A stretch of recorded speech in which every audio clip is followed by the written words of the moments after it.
Everyone here this evening. We're going to go ahead and get started. Would you please take roll? Miss Adkins. Mr. Houston. Here. Mrs. McDaniel. Here. Mrs. Peterson. Here. Mr. Sorensen. Here. Mr. Wright. Here. Mrs. Shuffle. Here. Can I get a motion to approve the April 15th, 2024 agenda? So moved. Second. Any discussion? Vote, please. Mr. Houston. Yes. Mrs. McDaniel. Yes. Mrs. Peterson. Yes. Mr. Sorensen. Yes. Mr. Wright. Yes. Mrs. Shuffle. Yes. At this time, we'll go ahead and open the public hearing for the 2024-2025 budget. Sorry, presenters. You guys gotta sit through the budget hearing real quick. All right. It's all riveting information, though. So for the fiscal year 2025 certified budget, we have a new process that was passed by the legislation last year, so I will review that in here as well. To start off, this is a comparison of our tax rate for our FY24, which is our current year, with our surrounding districts. Our current tax rate is just shy of $10.29. And comparing to our neighboring and other conference districts, we are the lowest. We are $5.87 lower than Council Bluffs Public Schools as well. Our property tax valuation over the past few years has continued to increase. We had an increase of 14% this year, FY25 over FY24.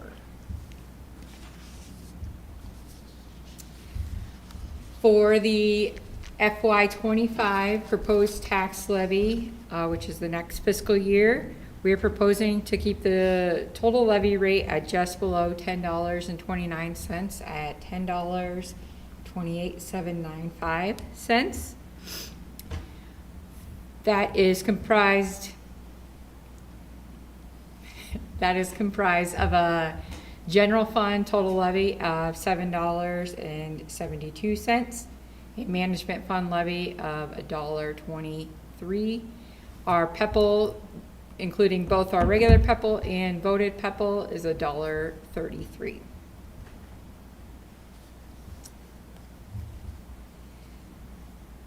The property tax is made up of a total property tax of $18 million. 66% of that is controlled by the state, which is formula driven. The board controls 15% of that total, and that includes the management and the board approved PEPL levies. The voters control 19% of that, and that is with the instructional support levy and the voted PEPL levies. The total property tax rate over the past 10 years is shown on this chart. And the property tax rate has dropped by $2.30 over the last 10 years.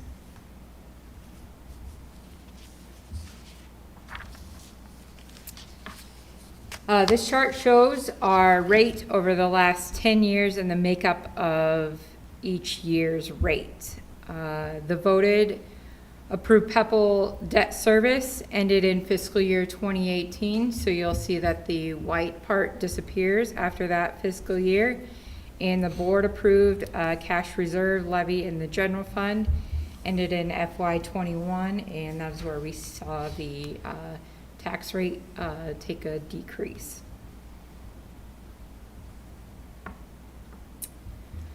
For the FY25 budget timeline, by March 15th, the board approved the initial maximum property tax levy, and that was submitted to the Department of Management and the county auditor. The county auditor then sent the taxpayer statement to all residents by March 20th and let them know of the first public hearing that took place on April 1st. And that was also published in the newspaper and on the district website and social media. April 15th, this evening, we are having our second public hearing. That was published on April 4th in the newspaper. We will also be voting on adopting the FY25 budget later on in this meeting. Once the budget is approved, it will be filed with the Department of Management and the county auditor no later than April 30th. So this year was a little bit different, adding in that first public hearing and the requirement for the taxpayer statements to be sent to all residents. So we have done everything up until the April 15th there on the timeline. Are there any questions from the board? And then we will open it up for public comment. Doesn't seem like the board has any questions. Is there anyone in here for the public hearing would like to address the board? Or if anyone is online and want to type something in? Okay. Hearing no public response or questions, then we're going to go ahead and close the public hearing for the 2024-2025 budget. Next on our agenda is commendations, good news, visitors. I'll turn it over to you. All right, so first up, we have our wonderful paraeducators. They're going to talk about a grant program that kind of has opened up a lot of doors for us as far as professional development goes and making sure that our staff is well trained. And so otherwise, I'm going to turn it over to Dr. Hartman, who has kind of led this initiative. Yeah, so I'll introduce you guys before you come up, but there's a grant that came out last summer that we applied for. It was through University of Iowa. It was the Iowa Scanlon Center of Mental Health. And it was specifically for paras, and it was for them to get some training and learning around supporting mental health. They'll tell you a little bit more about that training, but as you guys know, our paras serve such a critical role, and oftentimes they're our most challenging students, and in a lot of places, sometimes the professional learning for paras is overlooked. So we've been really inspired by, like Papillion does a lot of PD for their paras. And we've been really excited to learn more about what they were doing to support their paras. We feel like it's really important to grow their skills and grow their leadership. And so through the grant opportunity, not only did they get to go to the training, which they'll tell you about, but part of that grant provided us some money to come back with. And then we've been part of a planning process of working through what does ongoing training and learning look like. So if you've been following on social media, we've done monthly training that we've had teacher leaders be a part of and admin be a part of, and then we're have some more things that we're planning in the works. So we had one para from each building, and when I introduce you guys, you can come up here, and I'm sure Howard will be the one that speaks, but you can all sit down. But we have Mary Greenwood from Kraft, we have Howard Iskey from Titan Hill, we have Judy Hoppy from the middle school, and Kim Belize from the high school. We'll make sure your mic's. Oh, we're loud.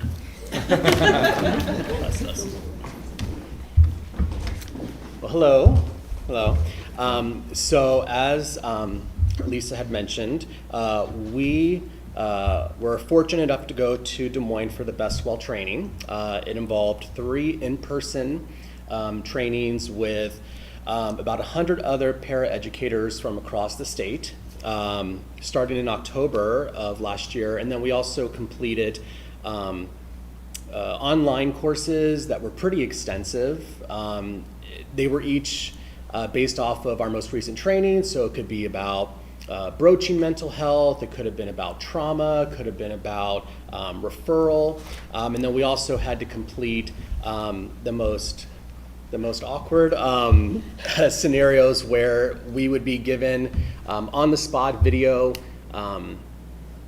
scenarios of a student that would come to us with, some sort of situation they're experiencing in their life, and then we would have to post our own video response to them. And we were all graded on our responses. We all passed. But it was a very interesting training. I think we were all very happy that we were able to go and to experience it.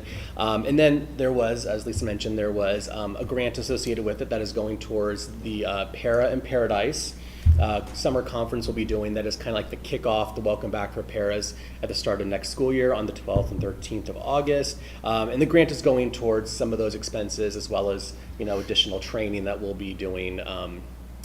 We've been doing, and then we will be doing next school year as well. Anything? Pretty much covered it. Anything else? And just to kind of give you an idea, so the whole training was called Best Well, and it's broken up into broaching mental health that's the invitation to talk, allowing the student to feel comfortable enough to come to you. Then empathy and relationship building, which was probably one of the biggest things, is having that empathy, but then also showing the kids that you have that empathy, not just saying that you do, but letting them see that you have the empathy for them so they feel comfortable enough opening up to you. Signs of trauma, crisis, and suicide, which was probably one of the hardest ones for us to sit through because it did talk a lot about suicide specifically, and then those scenarios and the signs that you see. Triage and referral, because as paraeducators, we can't diagnose, we can't treat mental health, but we can look for the signs, we can broach it, we can refer, we can support. So the triage and referral was important. Who can we then do a warm handoff for them onto another member of the staff? And then while you're talking about that, we also, as one of our assignments, we had to go and find out in our building who the counselors were and what numbers and their hours, and kind of get a mapping out so we would know who maybe to send a student to, or what kind of resources are out there In for Heartland, the students, exactly. that are based in our schools.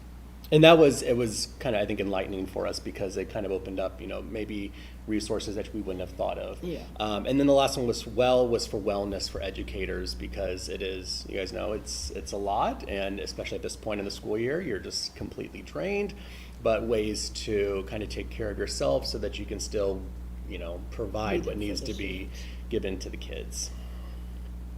So, thank you. Any questions?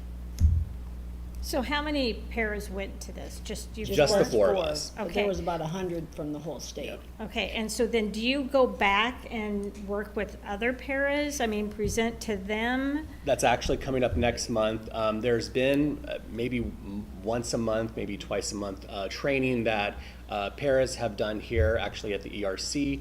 Most recent one was, I think, just about a week or so ago. And the next one coming up, I think May 8th, Yeah. is us presenting what we learned to the other paras here in the district from all four buildings. And they also presented to our SEBMH group, social, emotional, behavioral, mental Right. health group, which is kind of like an ad hoc that broke off from DLT. So they brought things kind of back then to our district leadership, and then tonight sharing with the board and the community too was part of bringing some of their knowledge and awareness to what they're doing. And when was this? So we started in October last year. We did a training, I think, October, November, and December.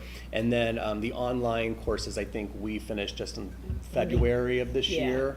And that was pretty much ongoing right from the get-go. Okay. Does anyone else have any questions? Are there opportunities like this then ongoing in future years, or is this a? That's a good question. They gave us quite a big chunk of money to be able to take some things back and grow some things back in our own districts. I didn't see anything for this upcoming year, but I think that it continues to be a priority for the Scanlon Mental Health Center. So we'll definitely keep an eye out to see, because it's been exciting to watch them bring back some of the knowledge, and even just hearing from some of them too about some of their learnings and how, they talked about, immediately they were able to use some of the strategies they learned with kids. So it's been really powerful. And I think they're still kind of evaluating some of our responses, because we're still getting feedback back from our responses from back in January and February still, or even in December. That's when the online ones ended, or the videos did, so.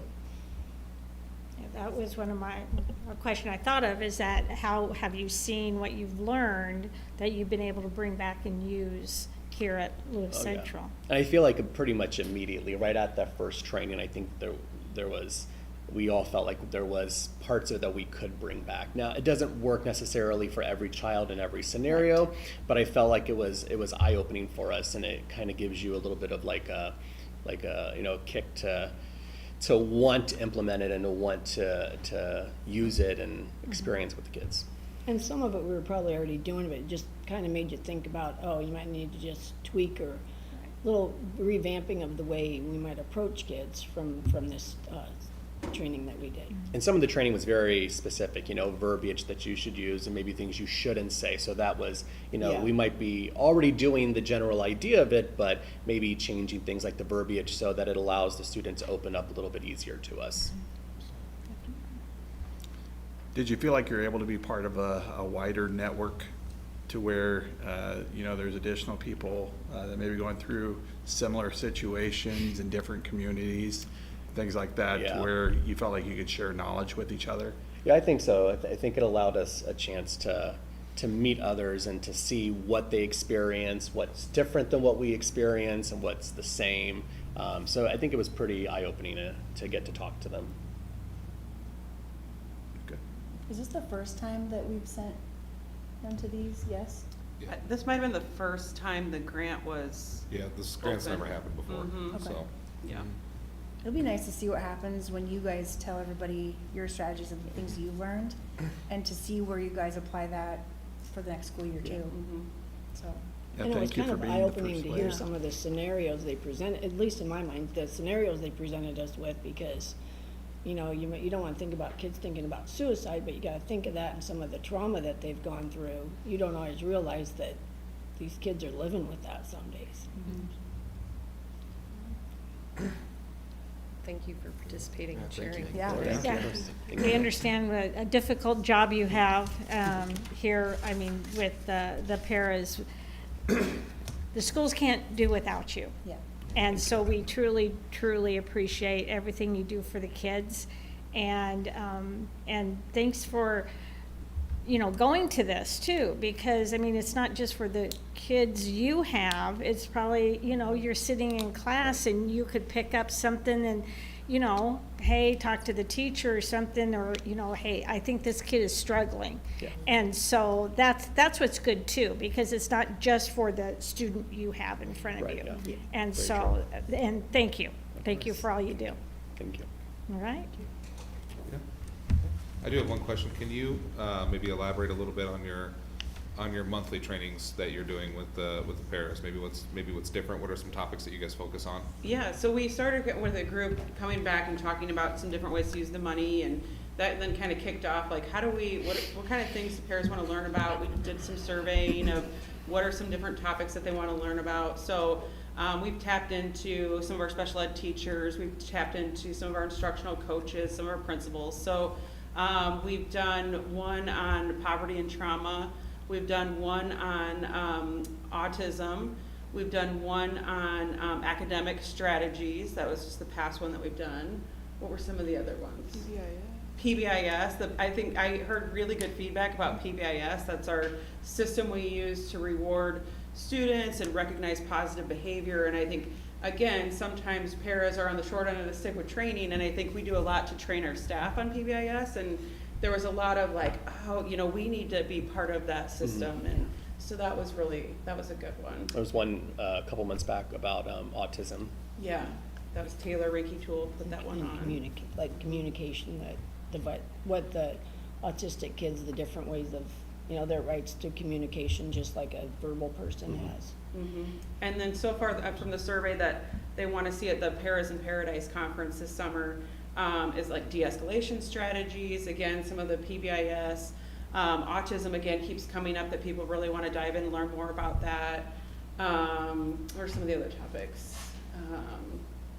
I think a lot of that, again, the academic support too. And motivating students who might come across as unmotivated. How do we do that? So we're looking forward to that conference this summer. Yeah. Anyone else? Very good. Thank you, guys. Thank you, thank you.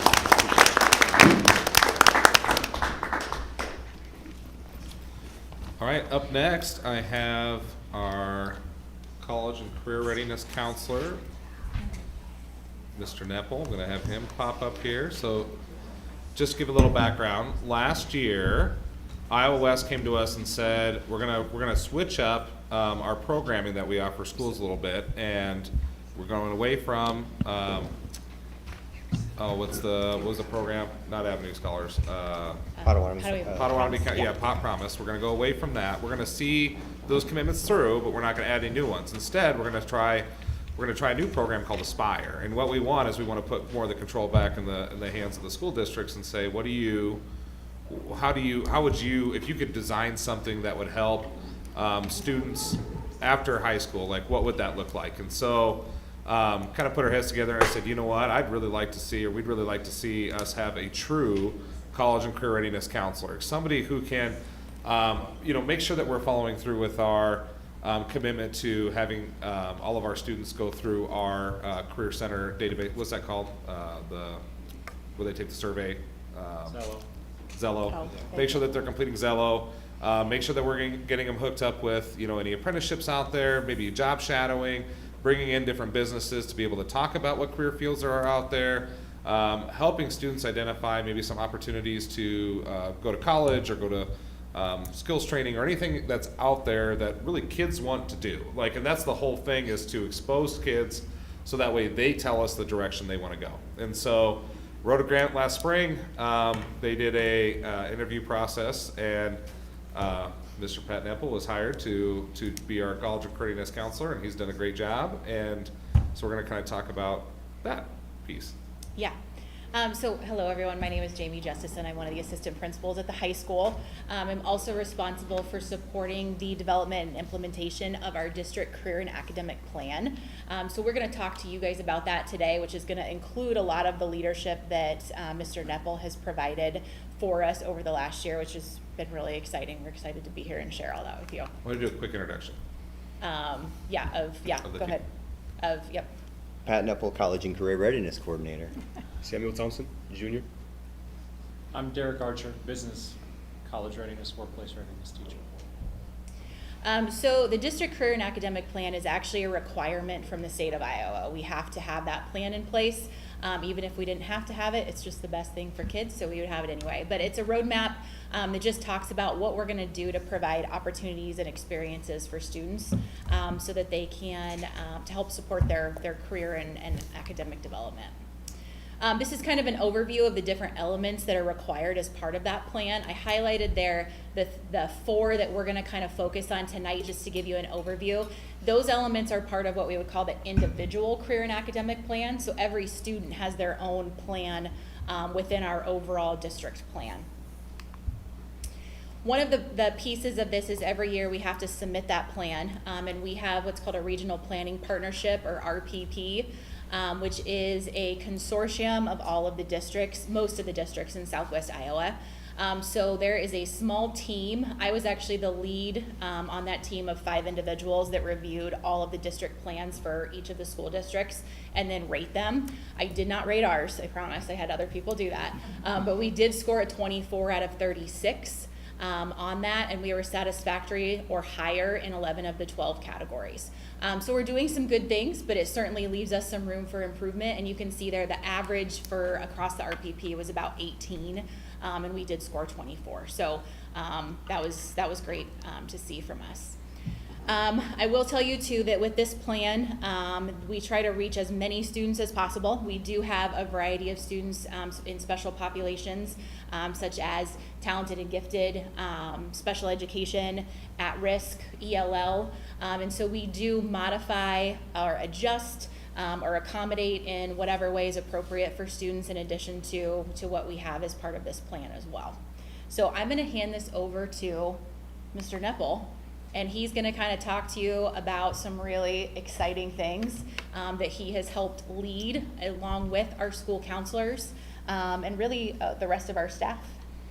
So first of all, thank you for the opportunity to present. This is super exciting to be here. Thank you also to the Iowa West Foundation for providing the money for this. Without that, we wouldn't have these amazing opportunities for students.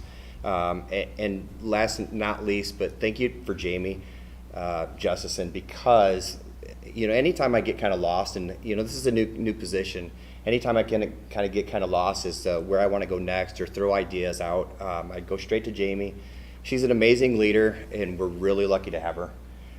So with that, first of all, the 4-year plan is the first thing that we're going to talk about. When guidance counselors meet with students in the second half of the school year, we come up with this 4-year plan. All students, including the 8th graders, kind of get a good start on what college, or excuse me, what courses they're going to take throughout their high school career. We're heading down to the middle school here in the next, your time's running out, but we're going to head down to the middle school there as well.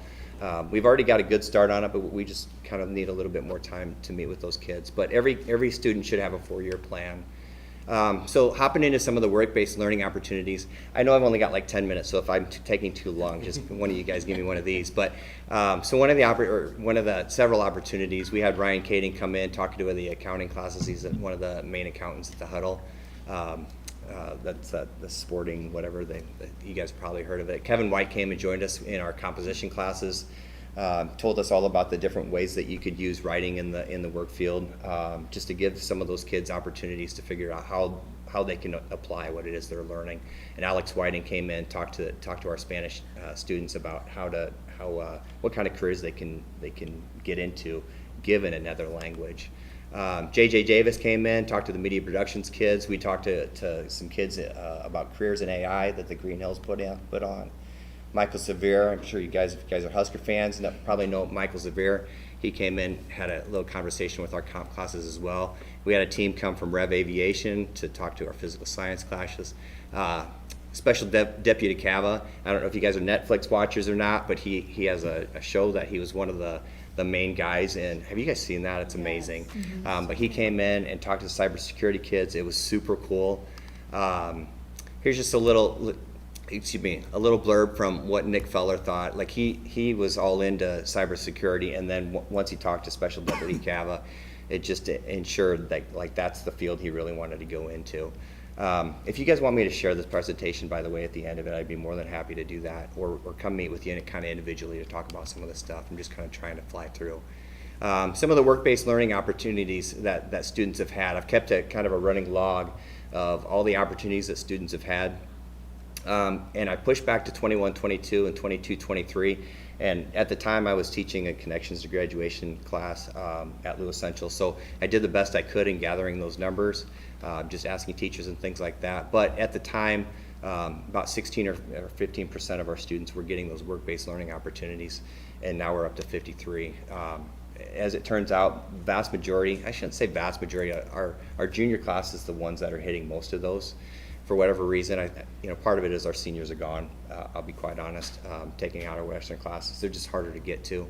And then some of the freshmen, I'm just kind of leaving them alone for a little bit, just to kind of get their feet wet. But obviously that's a pretty exciting number when I sit back and look at it, and I only continue to expand that going into next year. Here's some of the internship locations that we've sent students to. So they've been really good partners for us as well. Our internship program has started to expand. We need to try to figure out some ways to keep those kids third trimester, because they kind of commit to it, and then the senioritis kind of kicks in, and we had a few kids bail on us at the end, but we'll do a better job of that.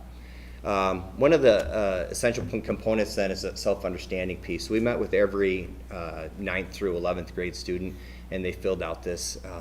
So I went off of Zello. Zello is the one that we use primarily, but I found this really cool career exploration opportunities. This was a work values matcher.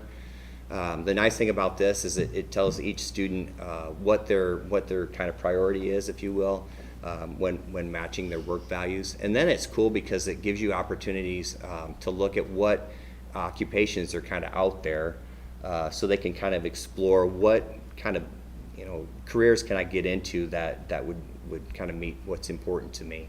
And then it's really cool too, because it breaks it down. If maybe I don't want to go to a high school or a college experience or things like that.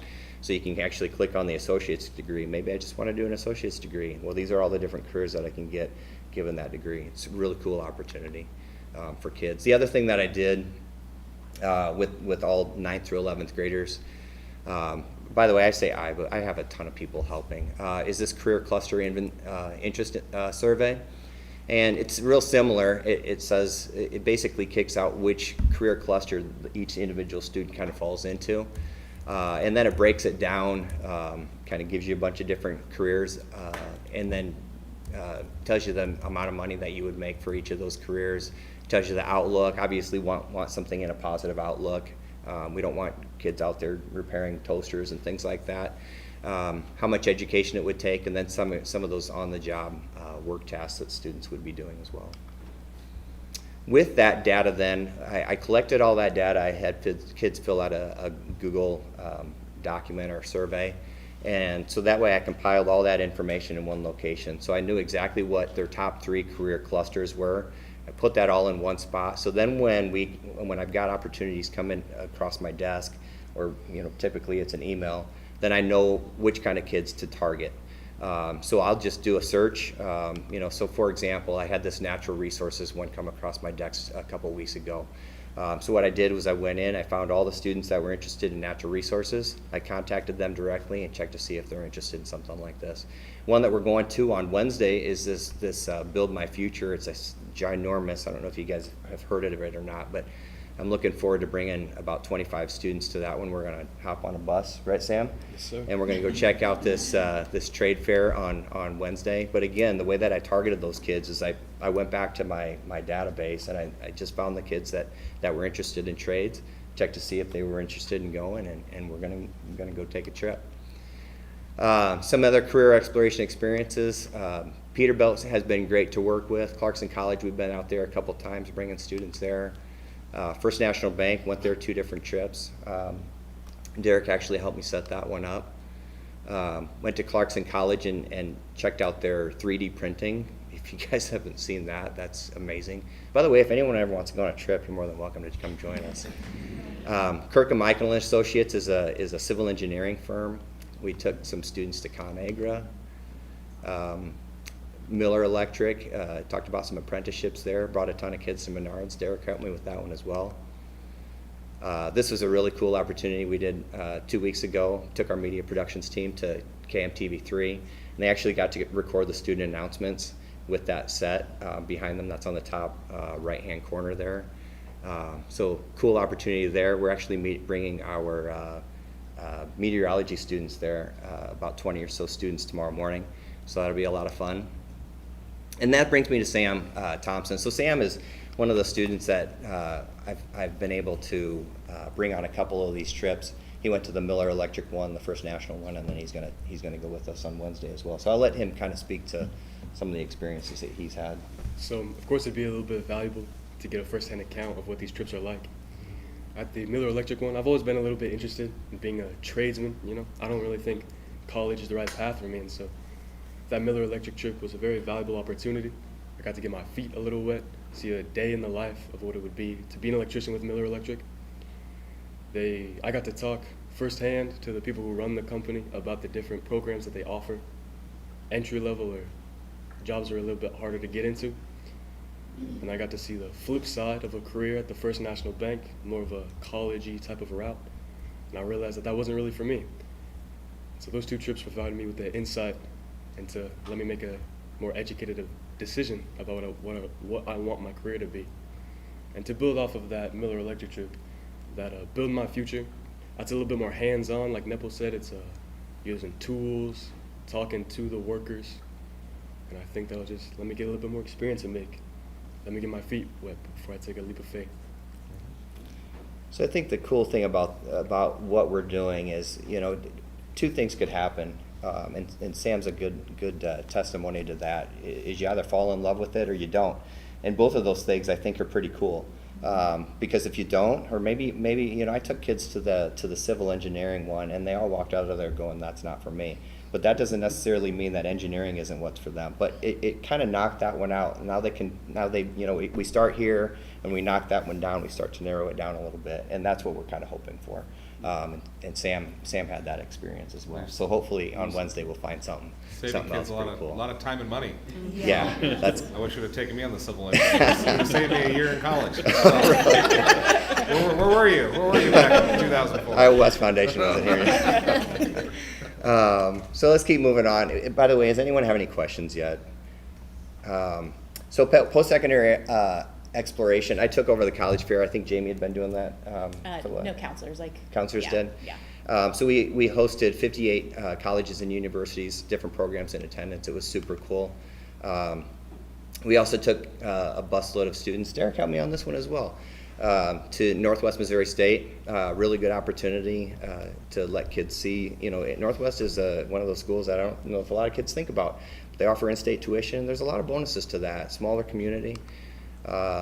Took students for a real hands-on opportunity at UNMC. We've been to Iowa Western, checked out their auto diesel. We've checked out a lot of programs at Iowa Western. Brought some students to Soho, which is just kind of right down the road a little bit. It's a cool opportunity for kids that kids don't know about. And actually we took another set of kids because it was so cool and the kids were interested in it. We also hosted a trade expo, approximately 550 students, 52 exhibitors, and 8 different high schools went to that. So it was another one of those opportunities. And I'll be honest with you guys, I didn't monitor kids at all. All I did was I went around the room and I made connections with all these different people. I asked them what they have to offer. What are you looking for in students? Are you willing to host an intern? Can we come job shadow you? Can you come speak to us? So I was busy for that entire 90-minute period, and I was just like gathering all this. I was just soaking it in. I might have got more out of it than anybody else. So. This was a nice little promotion. Logier put something out on their website, just promoting our trade fair as well, which I thought was pretty cool of this gentleman to share with us as well. Just some more photos of that trade expo. Caused a little bit of commotion with Bass Pro Shop and all the hats being thrown out. It was like it was a feeding frenzy. Some of the trade exploration data, I just compiled that stuff at the end. And again, if you guys are interested in this, I'd be more than happy to talk about it or share some of that as well. Seen a lot of college recruiters for students. I'll show you how I kind of am recruiting the students to come see us. Derek again thought, hey, let's figure out a way to figure out how to teach students about all the different certificates and degrees that Iowa Western offer.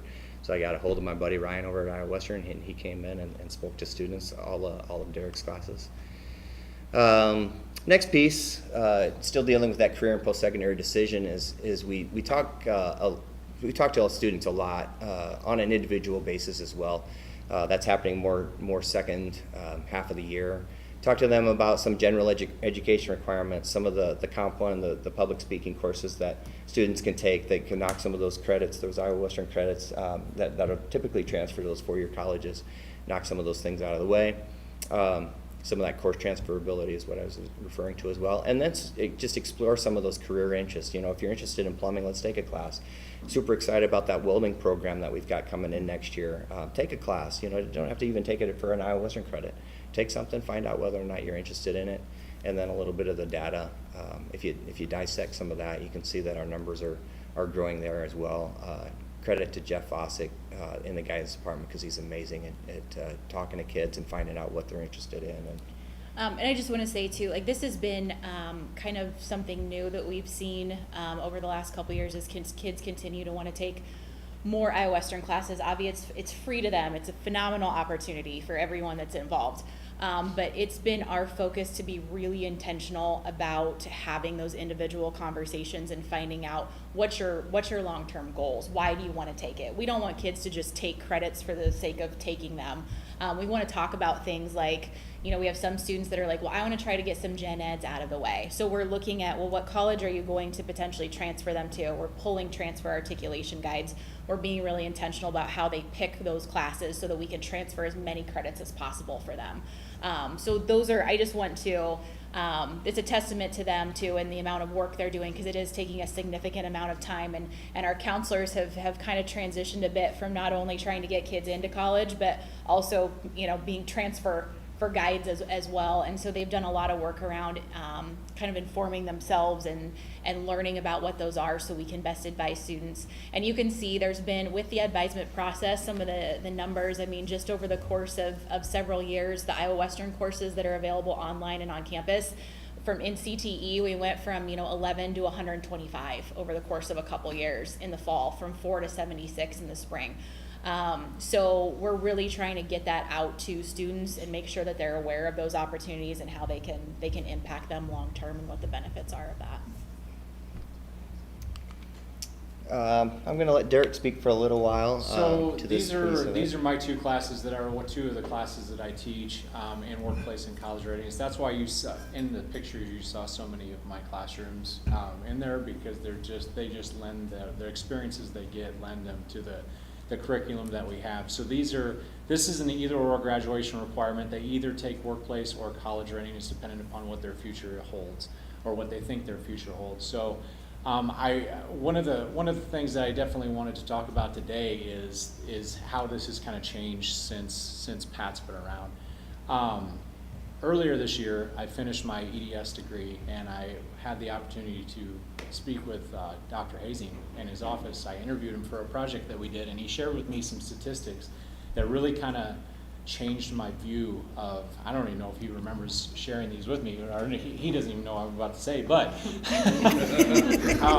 Never makes it just what we're seeing is that I think many of these kids come through and they think they have an idea of what they want to do. They think they want to go to college, but the reality of it is that many of them are, 4 years later, are not finishing that degree. They're moving to different industry. They're moving to different places. So it was kind of like a light bulb went on. It was like, maybe I should be offering experiences in college readiness along with workplace readiness. So we've really kind of tried to focus on that. You saw some of those people that we had in the classroom. They were in college readiness classes as well, even though they're not necessarily always talking about college degrees, but they're talking about pathways after college.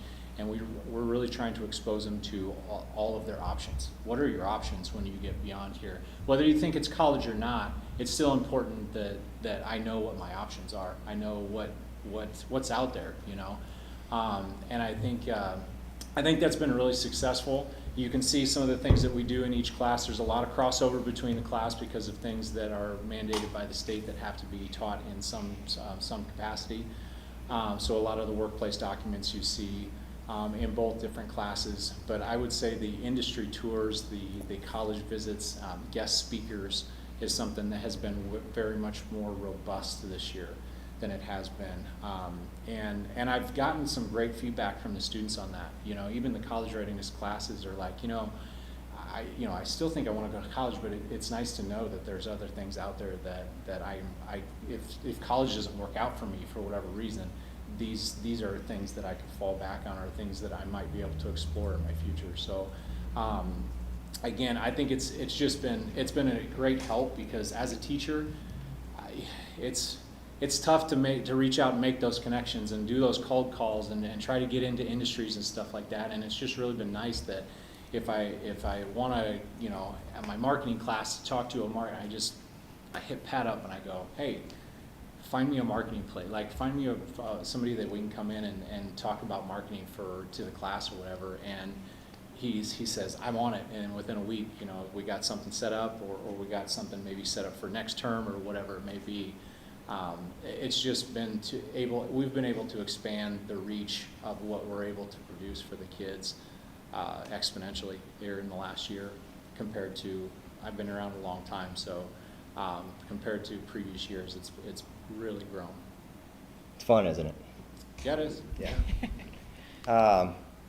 Some of the different things that I've done, you guys, I mentioned to you the college recruiters that come in to us. So they get a hold of me, and I posted on this bulletin board there in the center. I call it the College and Career Readiness Corridor. It hasn't stuck yet, but it's what I call it.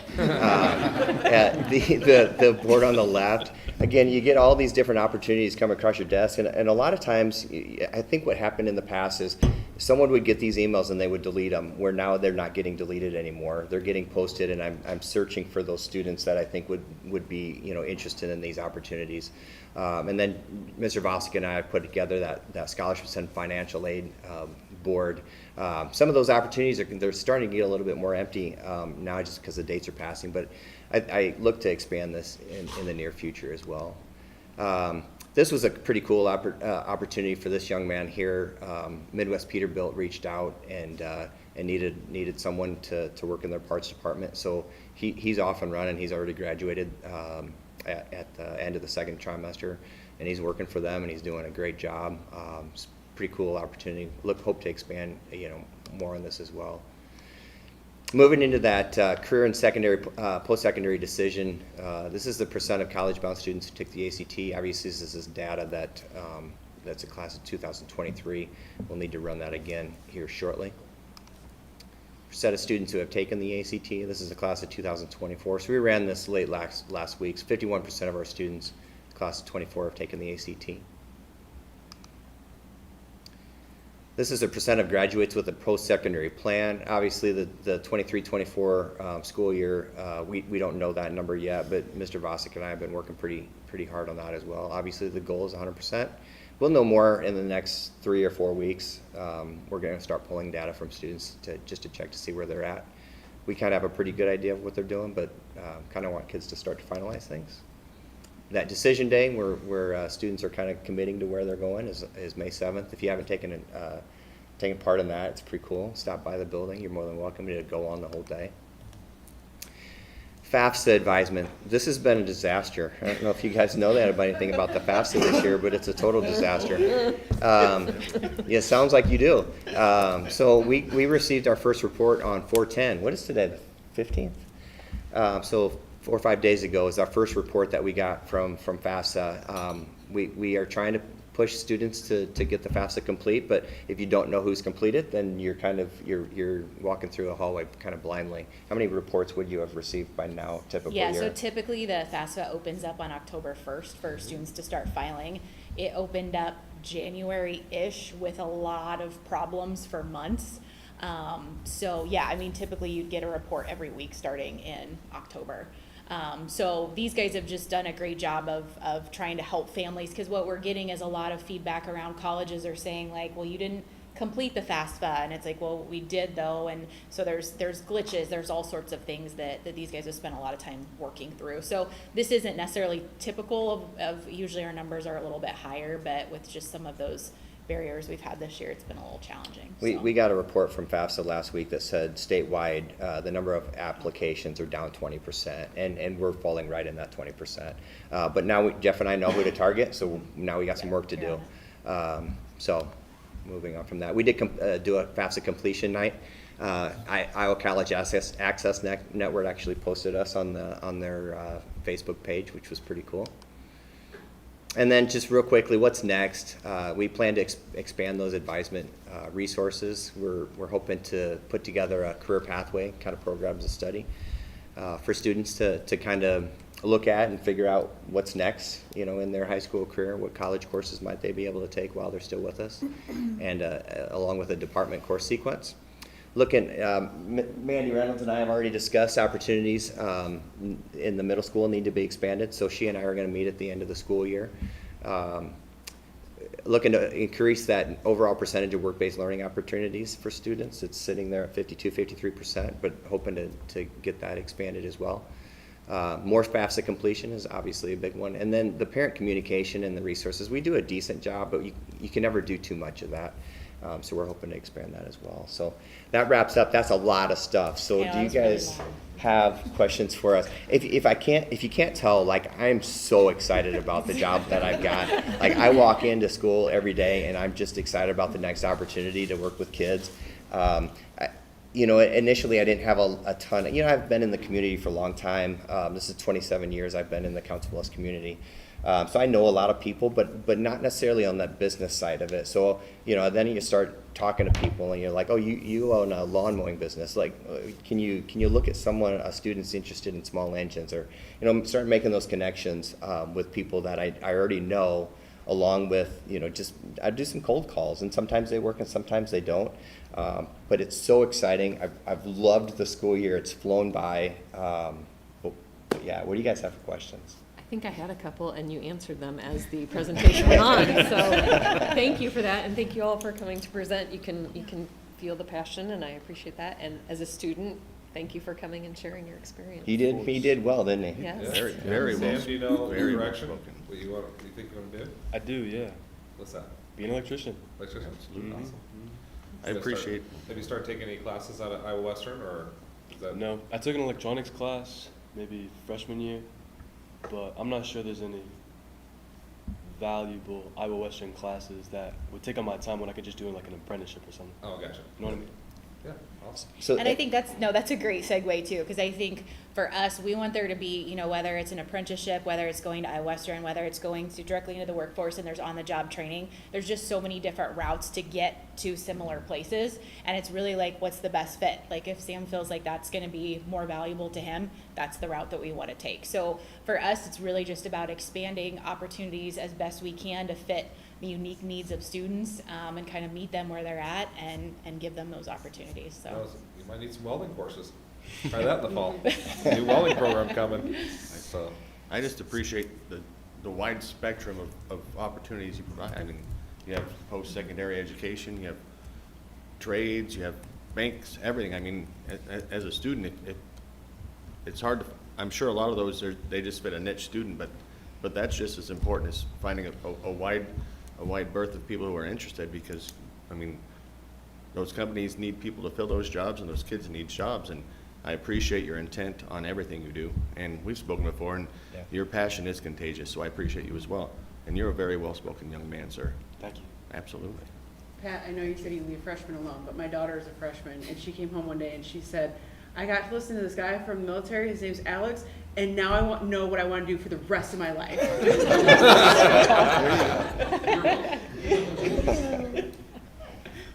That's what we like to hear. And honestly, I mean, to add on to that, one of the coolest pieces is you get kids back on a bus after a trip or in the van, and just their conversations. When you might think, oh, that wasn't great, and then you hear their conversations, it's like, oh, that was awesome. That's probably the most rewarding part about the whole deal. And they love it or they hate it. And again, both of those are really good results, and that's fine. But yeah, those conversations, especially with teenage kids, is pretty entertaining. Well, and I think the thing that's most impactful for me too is, Pat and our school counselors, Derek, have provided a lot of leadership around this, but really it's our whole staff that's engaged in this work. It's not just a job for these guys, it's all of our jobs to engage in the college and career development conversations. And I think one of the things Pat did at the beginning of the year was meet with each department around just brainstorming some ideas. And we weren't sure, how that would go. But he, again, was geeked out like usual when he got done, because everyone was oh my gosh, what could we do? And so all of our teachers have really embraced this, and they want to be having people in their classrooms. They want to be a part of those conversations. So it really is, a whole building level work that we're doing together. And so that's what's exciting about it. Yeah, people jumped on board very quickly. Yeah.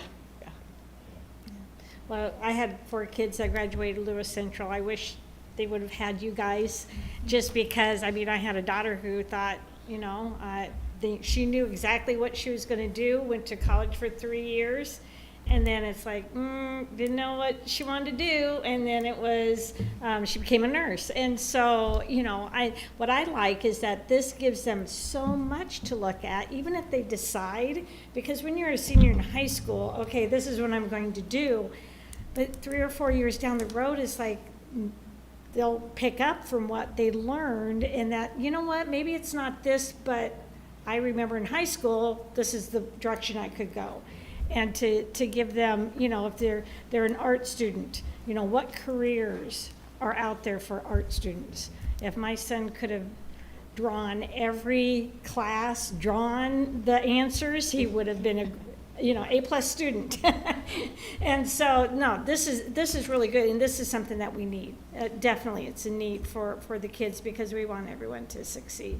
I'm working on someone with advertising to talk to our art students. It may not happen this year, but I've got a connection, so And Okay. again, it's just, just building that library of people that I know and people that are willing to do it, so, yeah, Right. it's cool. I guess that was the one question I had for you. I love the fact that you are getting feedback from the students about their experiences as they go through these different scenarios. Do you feel like you're getting a lot of meaningful feedback from the companies as well, or your partners that you're working with? Do you send them surveys or anything after the fact? Or? I haven't had great result with sending surveys. I think they're just probably too busy, but all it takes is a phone call and they're responding. After that trade fair, I had a bunch of different emails thanking us for inviting them. I mean, they need workers, people. I mean, they wouldn't come if they didn't. And they want young kids. They want kids that are willing to commit to it and do it long term. It seems like everyone that calls me is like, our field is aging out. We need younger people, and so that's what we're doing. I read something this summer that 60% of the available jobs, current available jobs, didn't exist 20 years ago. And I don't know what they are, but I want to find out. You know what I mean? And so yeah, I've had really good feedback from our businesses, and yeah, I mean, just continue to grow that partnership with a bunch of them and expand those opportunities. Yeah. Okay. I just want to say one thing. I think it's fantastic that we encourage them to also play around with the idea of going to trade school, because college is not the only way. Yeah. And it's so important for them to know that, because I know that's the way that it should be here. That's kind of what we were taught when I was a kid. I wanted to be an electrician, actually, when I was in high school, and I was discouraged, and they said, we'll go to college. And anyway, I think it's fantastic that you're following that path and that the kids can have that chance to know it's okay to do that too. It's just as good. So. Well, they're going to run out and make money right away, and they're not going to have that debt to go along with it. And exactly. if that's what their passion is, I want kids to go into their job with their head up, going excited about what I'm going to do today and things like that. Ultimately, that's kind of the goal. Yep. Find them something that they love. Yeah. I got kids to pick up. Thank you, guys. Thank you. So I don't need both. Thank you. No. Any other questions? Good. Okay. So Thanks. we asked to Thank you. triple our field trip budget. We're going to Des Moines. Thanks, you guys. All right, Appreciate thank it. you. Thank you, guys.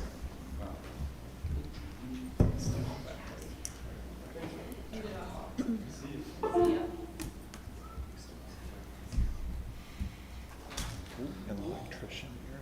Yes. Oh. I'm shocked. I was literally in every electricity class in high school. Comments and suggestions? Yep, well, is anyone else good news or accommodations? Oh, yeah.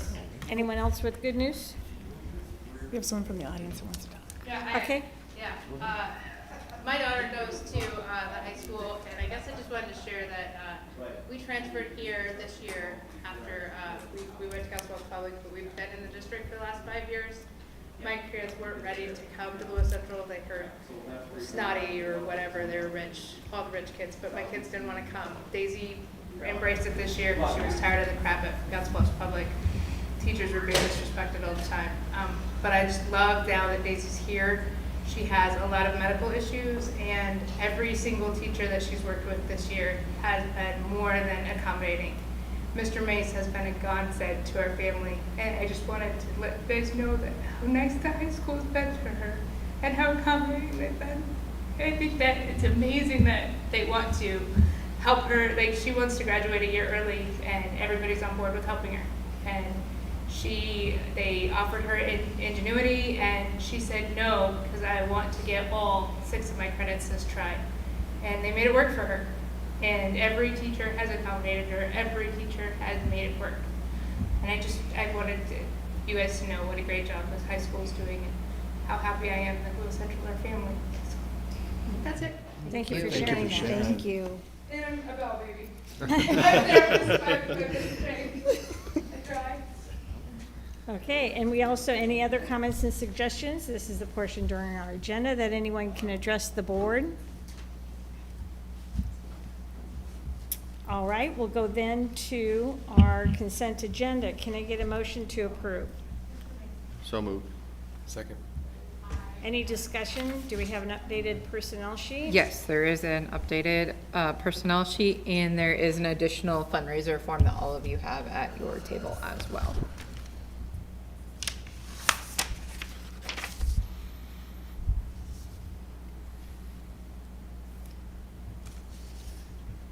Is there any discussion? I just have a question for the BPA. Does it mean that on 4:30 you go to Pizza Ranch and they get a portion of the proceeds? I believe that is what is happening for the BPA's fundraiser at Pizza Ranch.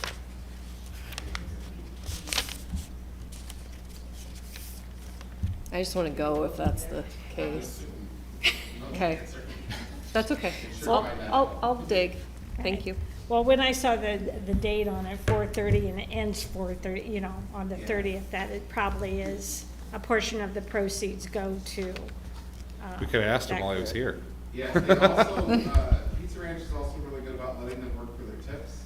Oh. So the kids will clear the tables, and then all the tips will go to the BK students. But don't quote me on that, because I don't know for sure. Okay. It's That's okay, you pretty didn't sign the form. Yeah, I didn't like that. Okay. Any other questions? Vote, please. Mrs. McDaniel? Yes. Mrs. Peterson? Yes. Mr. Sorensen? Yes. Mr. Wright? Yes. Mr. Houston? Yes. Mrs. Shuffle?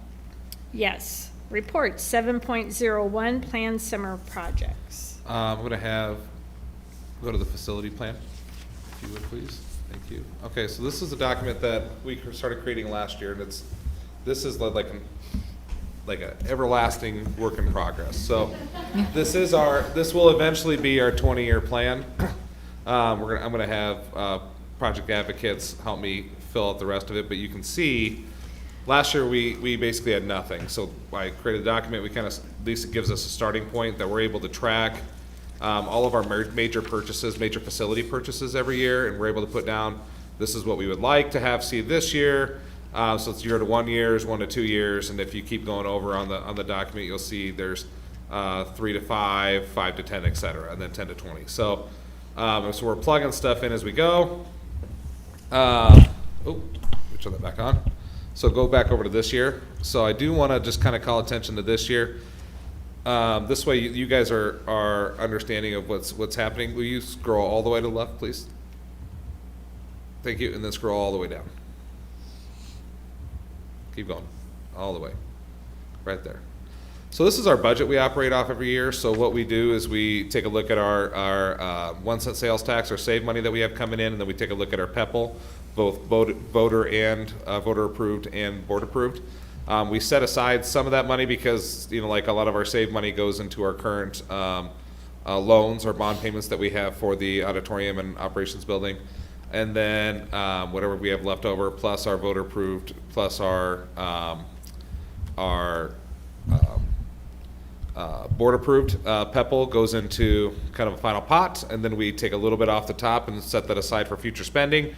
And then we take some of it and we set that aside for other bills that we pay that are not directly like summer facility related, which leaves us an overall budget of about $2.1 million. And this $2.1 million is to cover all of our major purchases that we have throughout that year that are related to district-wide facility items, equipment, which is like maintenance equipment, vehicles, that'd be like anything in transportation, furniture, technology, and then we do have a safety pot that we're tracking right now because we'll be applying soon for those safety monies. That's about $50,000 per building. So to date, we have about 614,000 spent.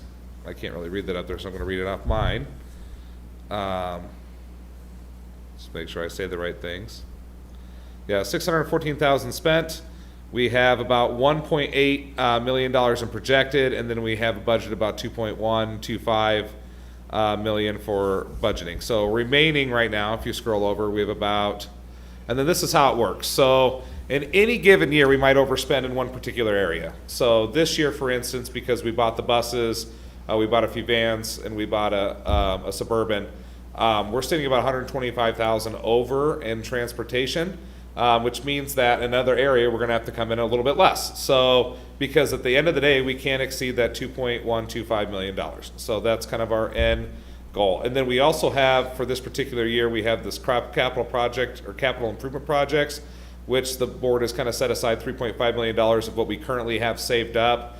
And that'll take up the majority of our savings after between that and the land purchase. We're going to be pretty much depleted on our savings, which is fine, but these projects have to get done. So these The 3.5 million is what's going to go to the high school roofs, the high school HVAC, replacement of the high school chiller, and then Titan Hill chiller and small boiler we're going to use to help supplement the geothermal well. It's going to be a less expensive way to technically expand that geothermal well and make sure that every classroom is better regulated. So that's what that 3.5 is for. And then, so if you go up, all the way to the top again, and then all the way over,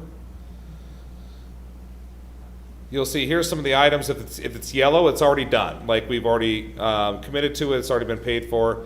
And how I kind of set this is basically from September 1st of this year through August 30th. Even though the fiscal year is July 1st to June 30th, we kind of do a September 1st through August 30th because there's no other way to plan your summer projects. It gets kind of messy otherwise. So, and really if we don't spend it, it carries over to the next year anyway, so we just know that that's approximate budget.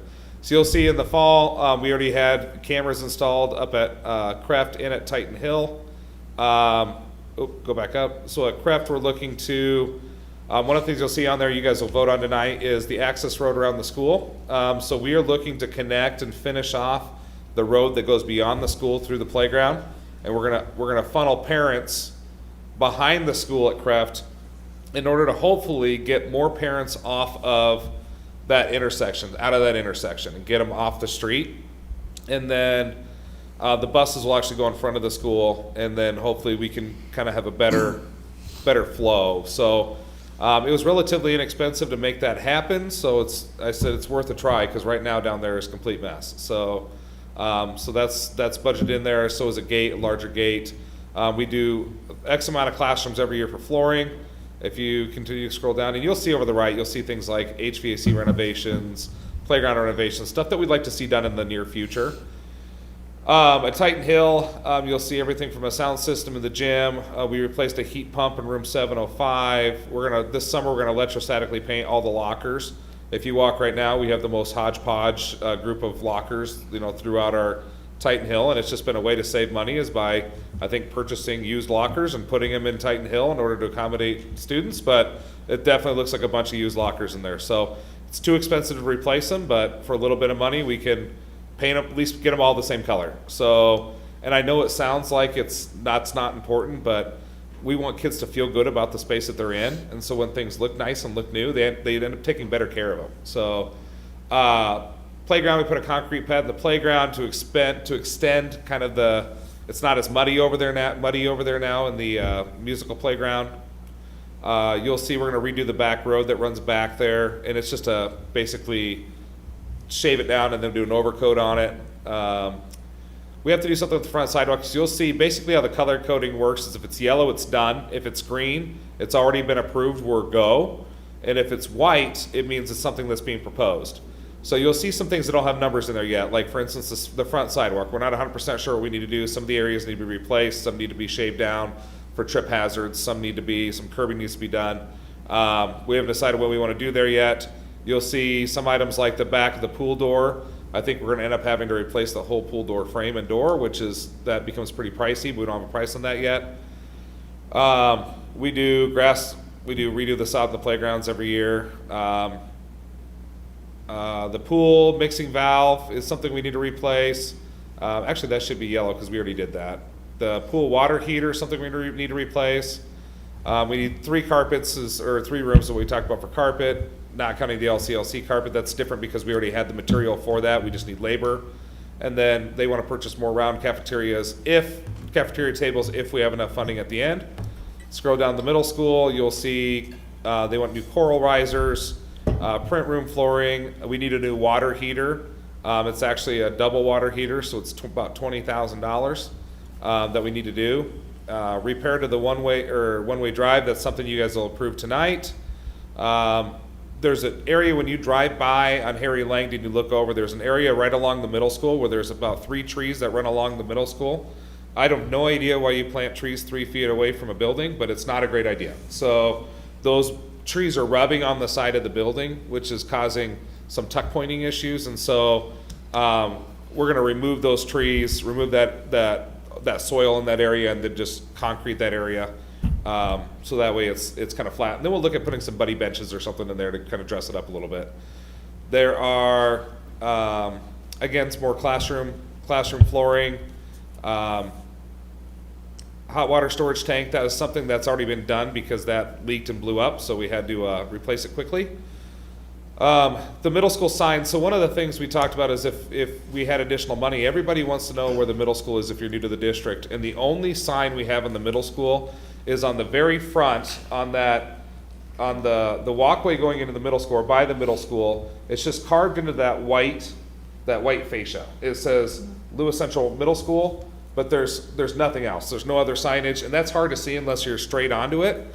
So I'm just trying to get bids right now to see if we could put something on the side of the school, even in just like block letters, the same thing we have at the high school, or like you see at Titan Hill, just the regular, not stainless steel, but what's it called, aluminum letters, just to say Lewis Central Middle School on the side, just when people drive by, they know where the building is. Hopefully it helps identify.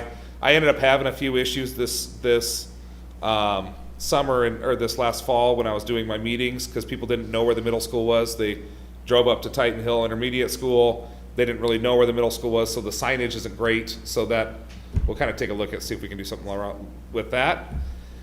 Polyaspartic flooring in the boys' locker room. This is something that we just got our bids in on, and so at least we're gonna chip away at that locker room, kind of one step at a time. First thing is we got to replace the flooring. It's got about 79 coats of paint on it, so by eliminating it, turning it to polyaspartic, so we do it once and it's done and it's right.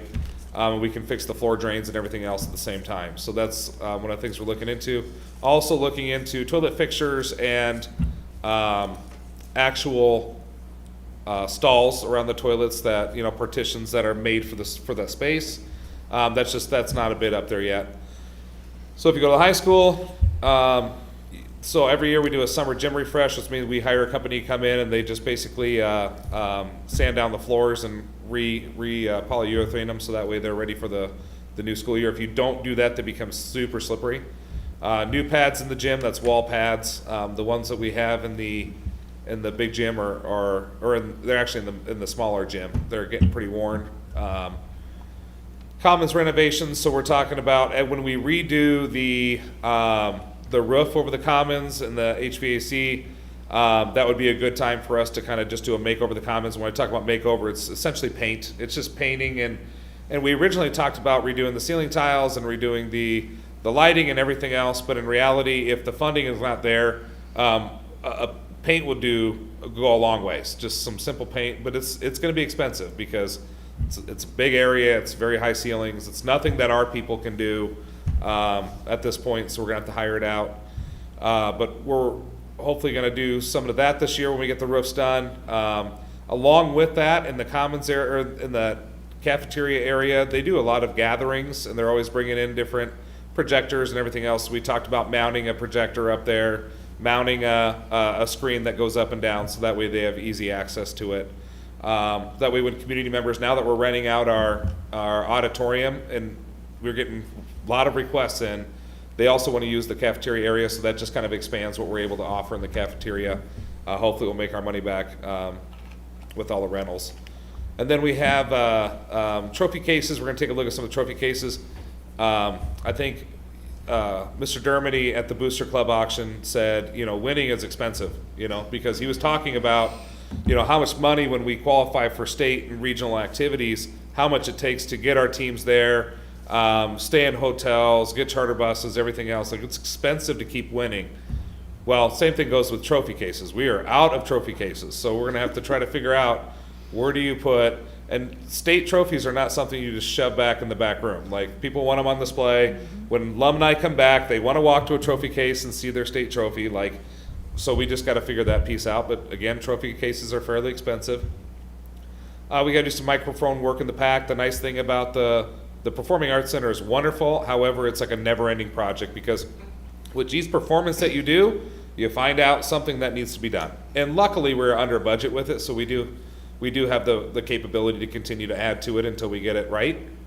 High school main drag. So this is, you guys will look at that tonight. This is they're gonna fill all the potholes, they're gonna replace certain areas in that main drag, so that way areas that have been totally destroyed, like, the whole parking lot needs to be redone, but that's about $2.5 million, and what I'm gonna ask tonight is about 25 just to continue to patch it. So, so we're gonna keep going down that road. Electronic record board TV, so this is gonna be, so that is, as we run out of places to put trophies and those types of things, there's a product that you can buy. It basically looks like a big screen TV on a wall, and you can put all of your records in there. You can put yearbooks in there. You can put pictures of trophies, pictures of teams. I mean, it's really unlimited what you can put on there. And then when people come to events at the high school, you can go to the touchscreen and you can flip through. You can find your yearbook from, when you graduated, and you can flip through all the pages in your yearbook. And hopefully it's a good connection for us, for our alumni. And then also it's a kind of cool thing for the high school kids to see when they break a record. Now they're automatically in that system. That has been something we were going to get it last year. We didn't have enough money, so we saved up a little bit of money last year, saved up a little bit this year. We're going to run forward. I think we also talked to Booster Club about kicking in something for it, and LCEF as well. So auditorium podium, this is something we would love to get done at some point. We have kind of our regular podium that we put up there, but we drag that thing all around the school. It'd be nice to have something that just kind of stays up there on the auditorium, but they're expensive. We got a bid for one, and it was over 10 grand, wasn't it? Like, so we're trying to find one that's like reasonable, not ridiculous. So, oh, just for a podium. Can we have the Woods class? I would say, get I was Make up just something? thinking that, there's gotta be, Potentially. I don't know that they have the skill set to make one, because we want it with, it's gotta be like wired with like lights and sound and that kind of stuff, so not exactly. Joe knows more about it than I do. Can the Woods class make it for us? Yes. We can have the plastic stuff, they could make Yeah. something of Elsie can make that. Just throwing that out there. Make a bar that Sam Gill Yeah, can we'll dance talk about it. Yeah, on. I think they can do anything. Yeah. So, yes. So weight room flooring, this is another thing. So when we fix the roofs that go over the athletic area and the commons area, and then we fix the HVAC issue, we're also gonna fix the humidity issue. So right now, what I'd like to do is, that weight room is so humid all the time that once we fix the issue, I would like to strip everything out of the weight room, so that way we can make sure there's no mold underneath the rubber flooring that's in there now. We can go through and wash all the walls, paint all the walls, make sure that's a good clean area for our kids.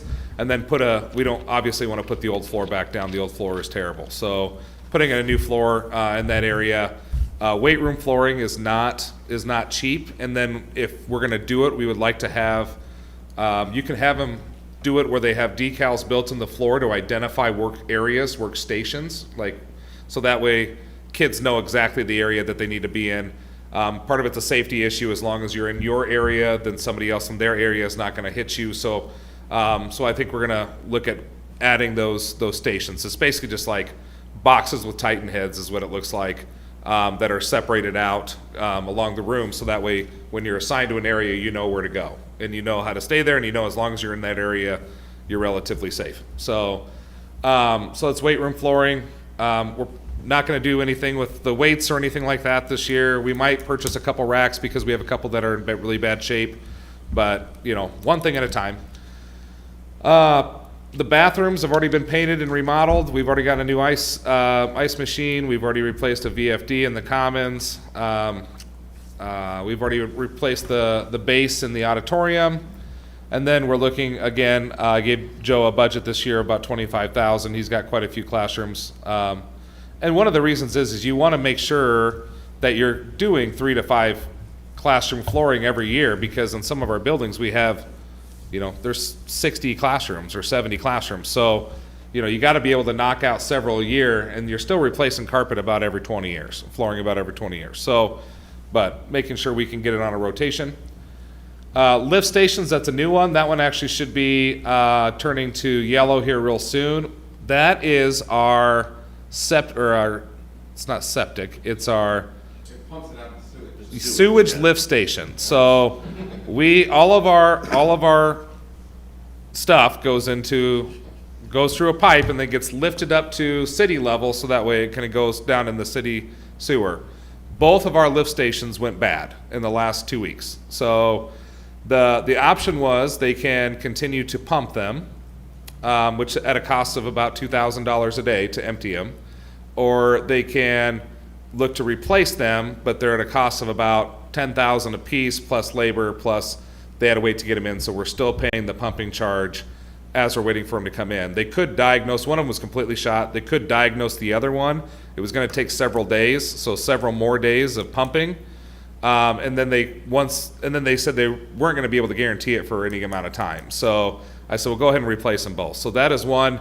It is over 20,000, but because that falls under the category of emergency, I'm able to approve that without board approval.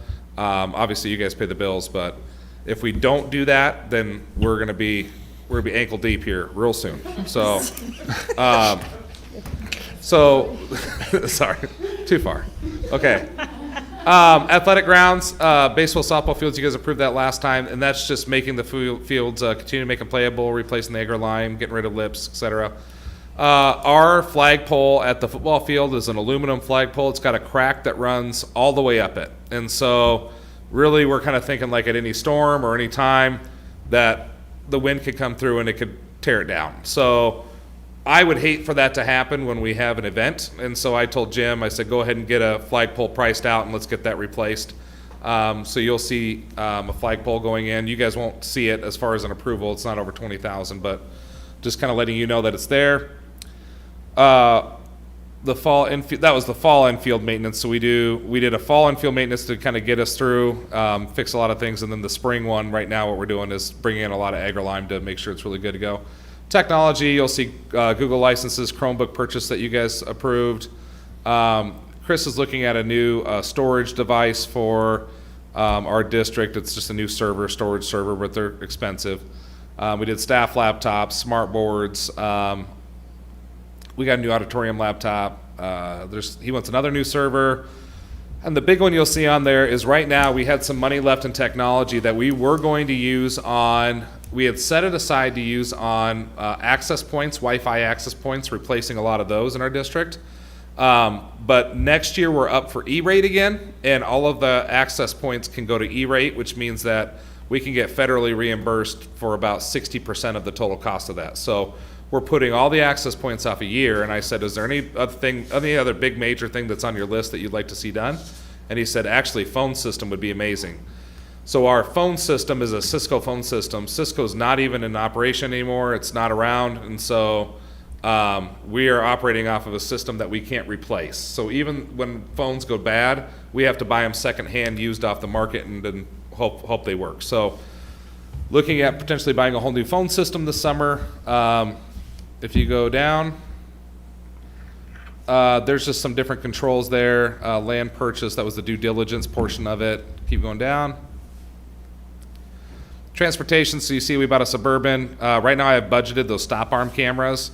I don't know that we're going to do all of them. We might identify our route buses and then do those first and then do the activity buses maybe next year. It's that 90,000 price tag is just a huge price tag. So if we can eat that off in smaller chunks, eventually get to where we need to be, that's great. Buses, we bought 2 buses. We bought a 12-passenger van, and then I just approved some bus radios to go in some of the buses the radios were shot. So if you go down, furniture, so far this is all the furniture we have. I know that we'll have requests for more. The equipment the high school did, that's just kind of the stuff that Jim purchased there. Keep going down.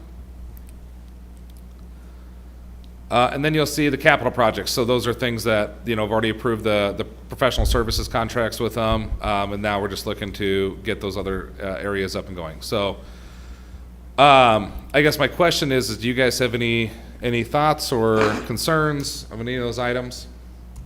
If it's over 20, you'll see it unless it's emergency. Other than that, anything else? I got two questions for you. Yes. So you talked about the concrete pad at Titan Hill. Yes. Is any of that concrete work in anticipation of possible portables? No, that's not. That was just to get rid of the muddy area and get the drainage back there. Okay. That was in the back, so back by the musical playground. they would always, with any kind of a big rain, it would always come through the door by the pool. It would wash through, And then yeah. just wash the whole area would get soaked all the time. And so we tried to do some grading, tried to do some different things, and it kept happening. And finally I said, you know what, forget this. Like, we are wasting so much money in fixing this issue all the time that I said, let's go ahead and, let's just concrete it and put in the drain and be done with it. So they did it, and so. Okay. And then the second question, with the pool costs at Titan Hill, are any of those costs going to be shared with any potential partners? Yeah. Okay. Yep. So Iowa Western, so they've asked to use the pool. They're going to put in an agreement together that'll show that we're going to share the football field, baseball, softball field, Iowa Western's baseball, softball field for our performances and our varsity games, and then our pool. And then so with any of those, there's going to be a 20% cost tied to it. So they do any work up at their baseball, softball field, we're going to be responsible for 20% of the costs. We do anything at the football field or the pool, they're going to be responsible for 20% of the costs. So these don't reflect the 20%, it's just what the total cost is going to be? Yes. Okay. So these are our pretty minor things right now. But Sure. there are some big ticket items coming down, like if they, as a college, if they want to go ahead and replace our current record board, like where they show all the results, like if they want to replace that with a digital screen, then we can have that conversation. They'll have to, put in for part of that. We'd like to do the same thing potentially. If we look at replacing the pool deck, which probably needs to be replaced, they'll be responsible for 20%.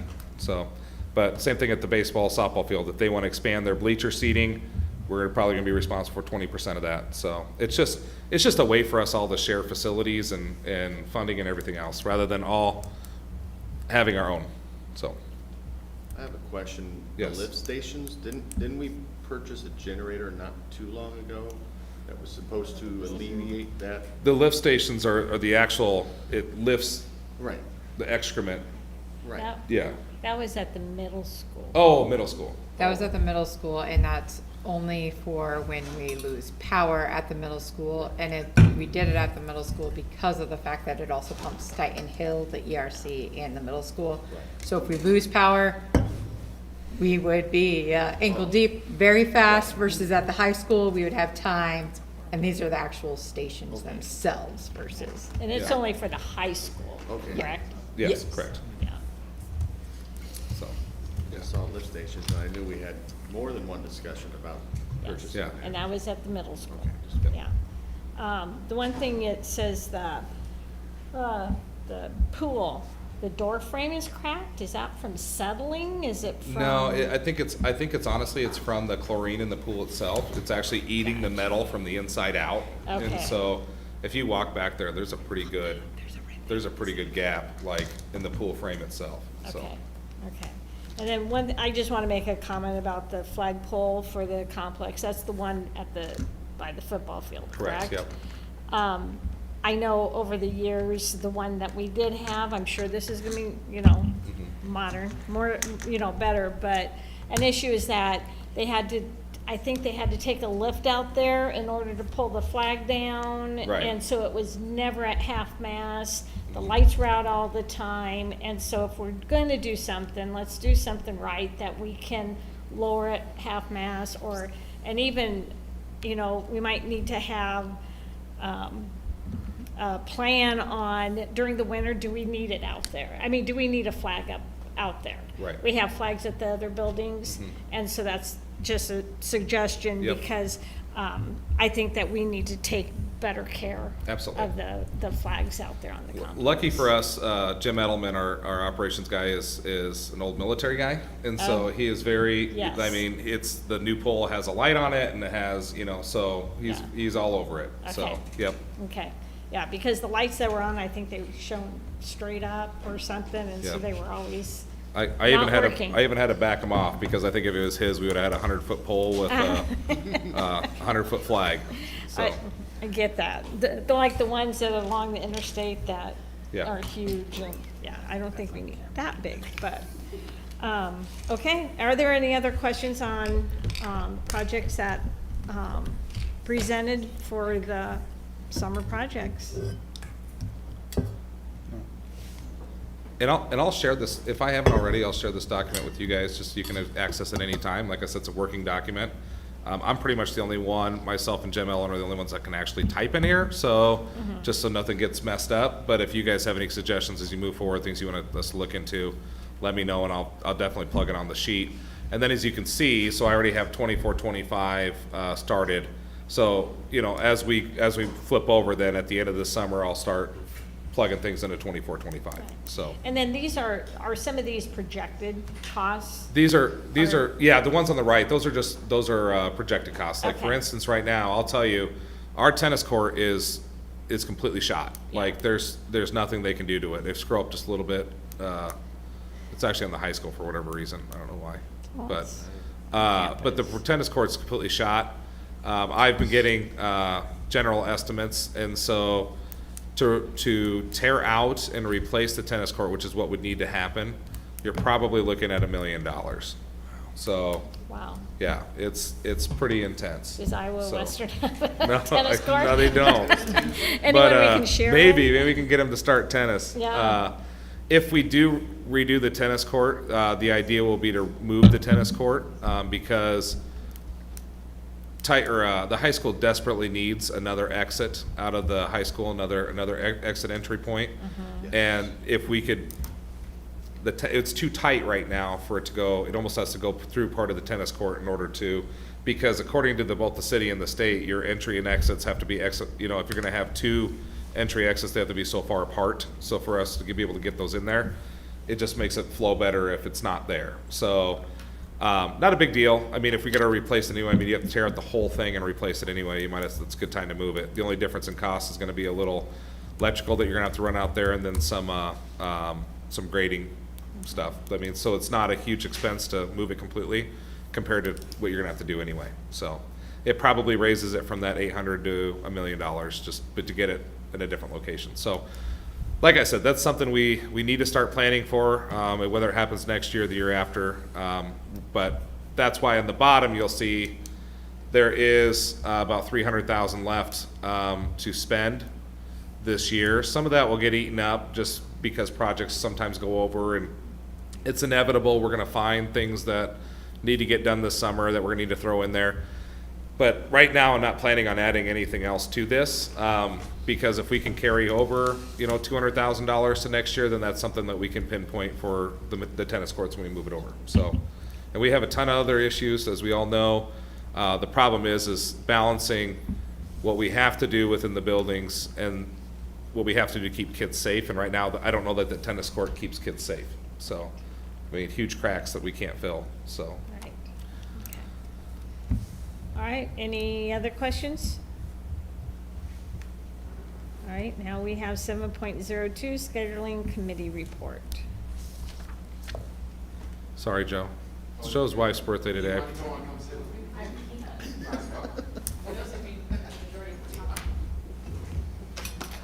I will not talk as long as our high school committee did, but they gave us kind of a great segue into the importance of some of the things we're going to talk about here. So I believe this is my 17th year at Lewis Central, and I think every year for 17 years we've had the discussion over whether or not semesters would be a better fit for Lewis Central students or not. So Dr. Hazing kind of last couple years has approached us and said we need to continue these conversations and get a little bit more serious about the conversations. So we thought of, at the high school anyway, and then secondary mostly, we'll talk about that in a minute, but we really considered things around the instructional gaps, and I'll explain that in a second, and instructional time, transferring students in and out, and then alignment with their educational partners. Those are kind of the main areas we discussed and thought about a lot. Instructional gaps, right now our students with trimesters can be in a situation where they take Algebra 1's a great example. Algebra 1, first semester of freshman year, Algebra 2, second semester of freshman year. They would potentially or could potentially not have math again until second semester of their sophomore year. So it's an 8-month gap that they go without any math instruction. And that happens in all of our core areas, as well as some elective areas too. And if go a ahead. middle school student's advanced in math, so like right now we have a middle school student taking geometry, they take geometry 2 trimesters out of 3, so what does a middle school kid do with no math class for 1 trimester? So they end up with like an extra study hall. We've done some TA opportunities where they get to mentor younger students, but it's just not good because really what that student needs is math. So it happens in other classes too, but that's the one that comes to mind, similarly to what Mr. Vinchettle's talking about. Yeah, and also instructional time. While the timing for trimesters works, and if you mathematically look at it, we're getting a whole semester into a term. Reality of it is trying to teach 2 lessons within one day within the 55 to 60 minutes is very difficult, and so we really think about that contact time, homework time, the fact that you can teach one concept and the kids have that time to think about it overnight, practice it, and then come back to that next day. Trimesters, scrunching it in like that makes it very difficult, and we often end up in situations where multiple things and concepts are trying to be taught very quickly. So those are kind of the concerns there. Transferring students in and out both. Obviously, as you guys are well aware with the open enrollment laws, this has become kind of an interesting game. We are very different than the rest of Iowa. In fact, I believe we are one of only 2 schools in the state of Iowa that have trimesters, with everyone else being, for the most part, semesters. So it becomes very difficult for our kids to transfer in and out.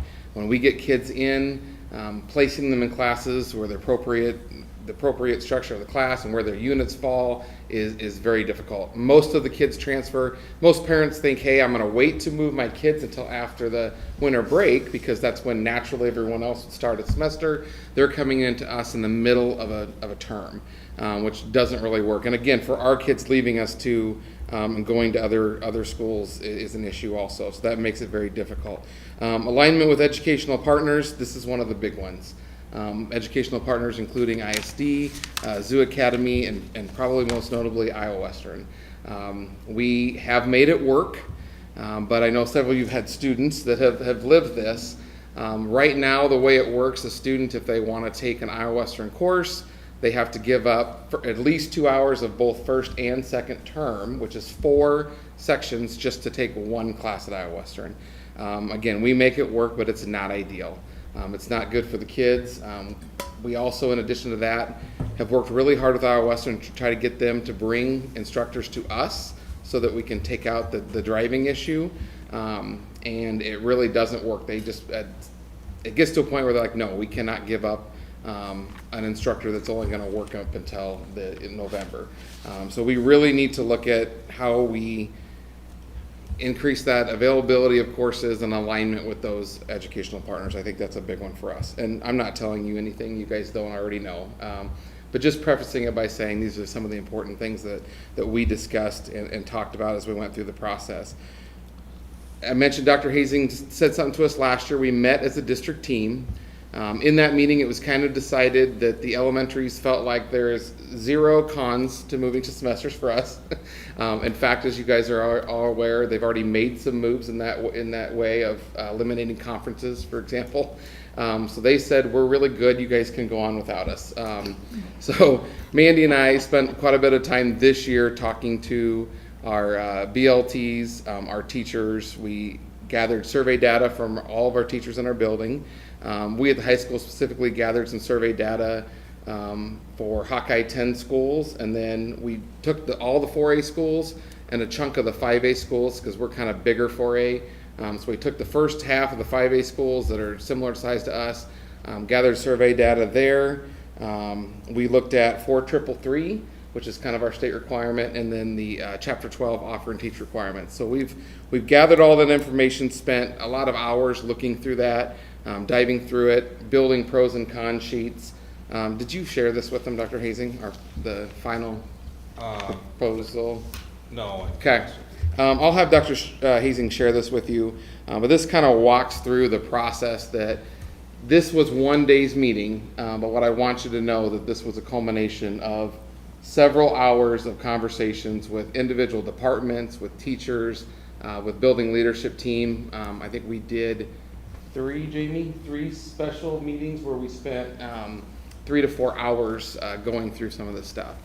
There's a lot of passion in the building around semesters and trimesters, and rightfully so. There's a lot of people that have done it for a lot of years. One great thing about Lewis Central is people stay. They stick around. And so there's a lot of emotion tied to this conversation. But if Dr. Hazing shares that this is a great summary of all those pieces of data that I spoke to, and they're all actually linked in there. I felt like Lisa. They're all linked in there, so you can click through the links and you can see that survey data, and you can see kind of where we got this information. We did some protocols that day to kind of summarize pros and cons. Ultimately, the pros far outweighed the cons. The pros to move 2 semesters far outweighed the cons. And ultimately, both buildings did survey their staff. The high school was at 70.8% in support of the change, and the middle school was at 75% in support of the change. That was whole staff. As this group met, which was the high school building leadership team, and then the members of that district team that originally met, after discussions, after going through all the data and the facts, 100% of the team members believed that we were all in support of moving 2 semesters for the 25-26 school year. So there is actually a formal statement of proposal on here. I won't read it to you or anything, but it just kind of basically talks about some of the key pieces that we believe are important and why we would want to make that move and that transition 2 semesters.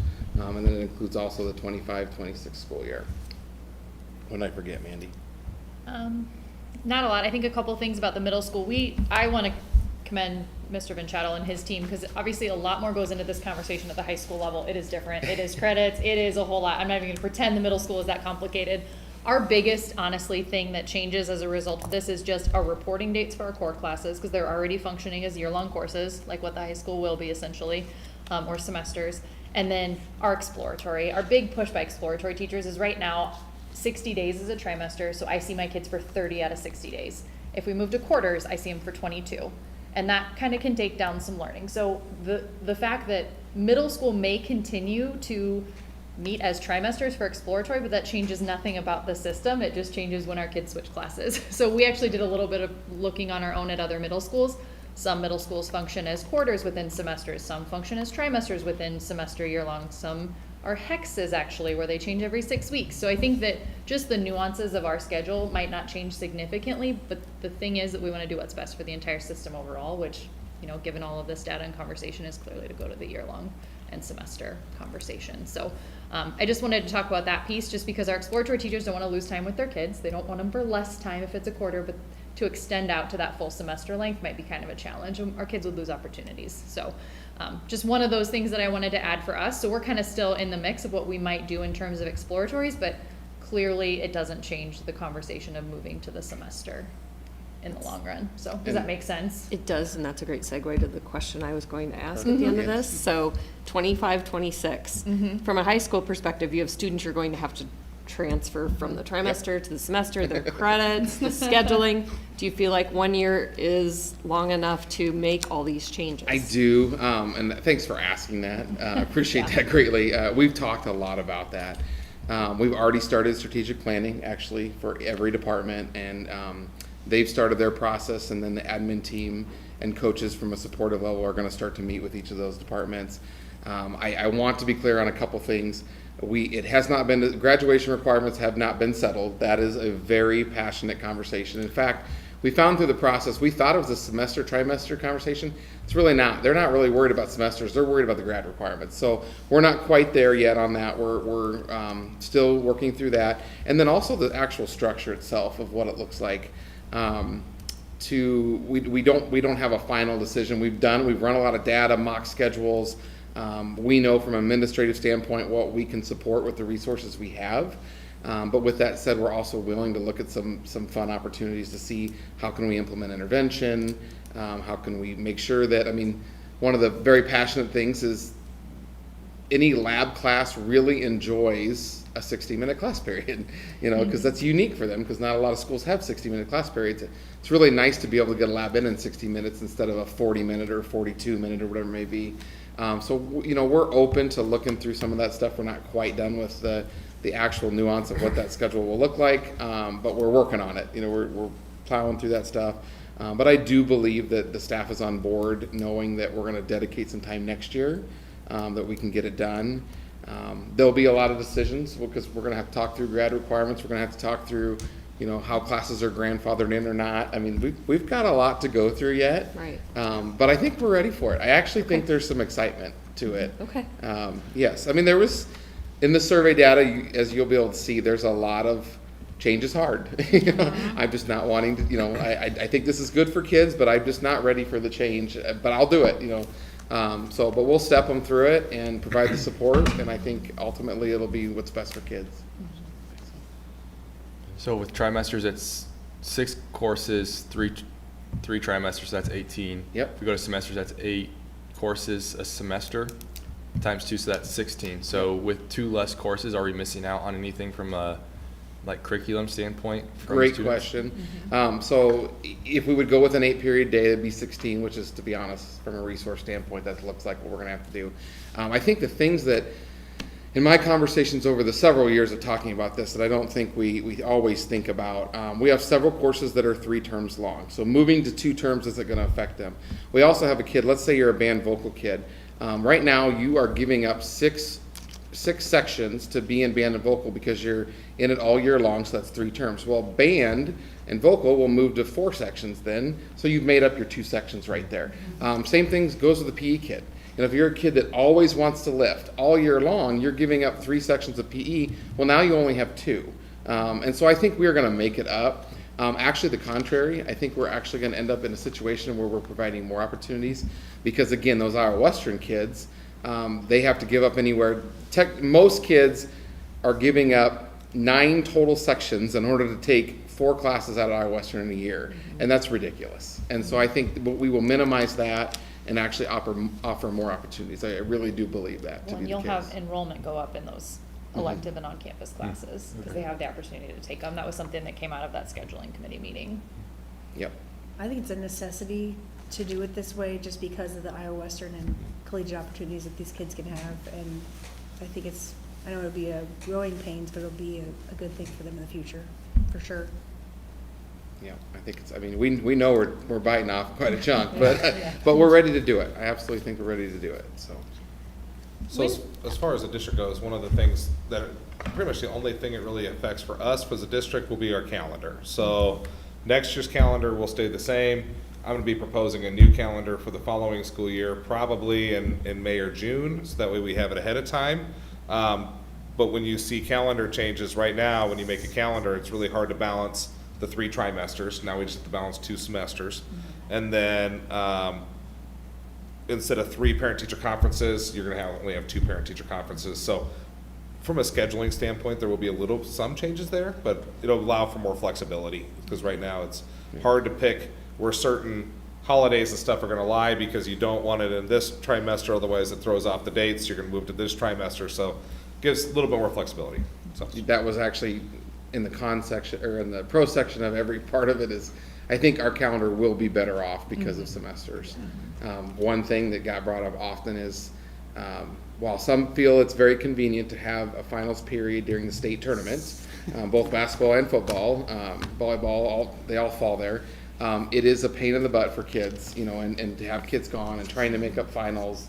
It's just not the right message to send, but you want to be there to support the activities. So this would help with that significantly. So I think there are a lot of things that even I didn't think about as we've gone through this process and gotten feedback that really have come to light around why it would be beneficial.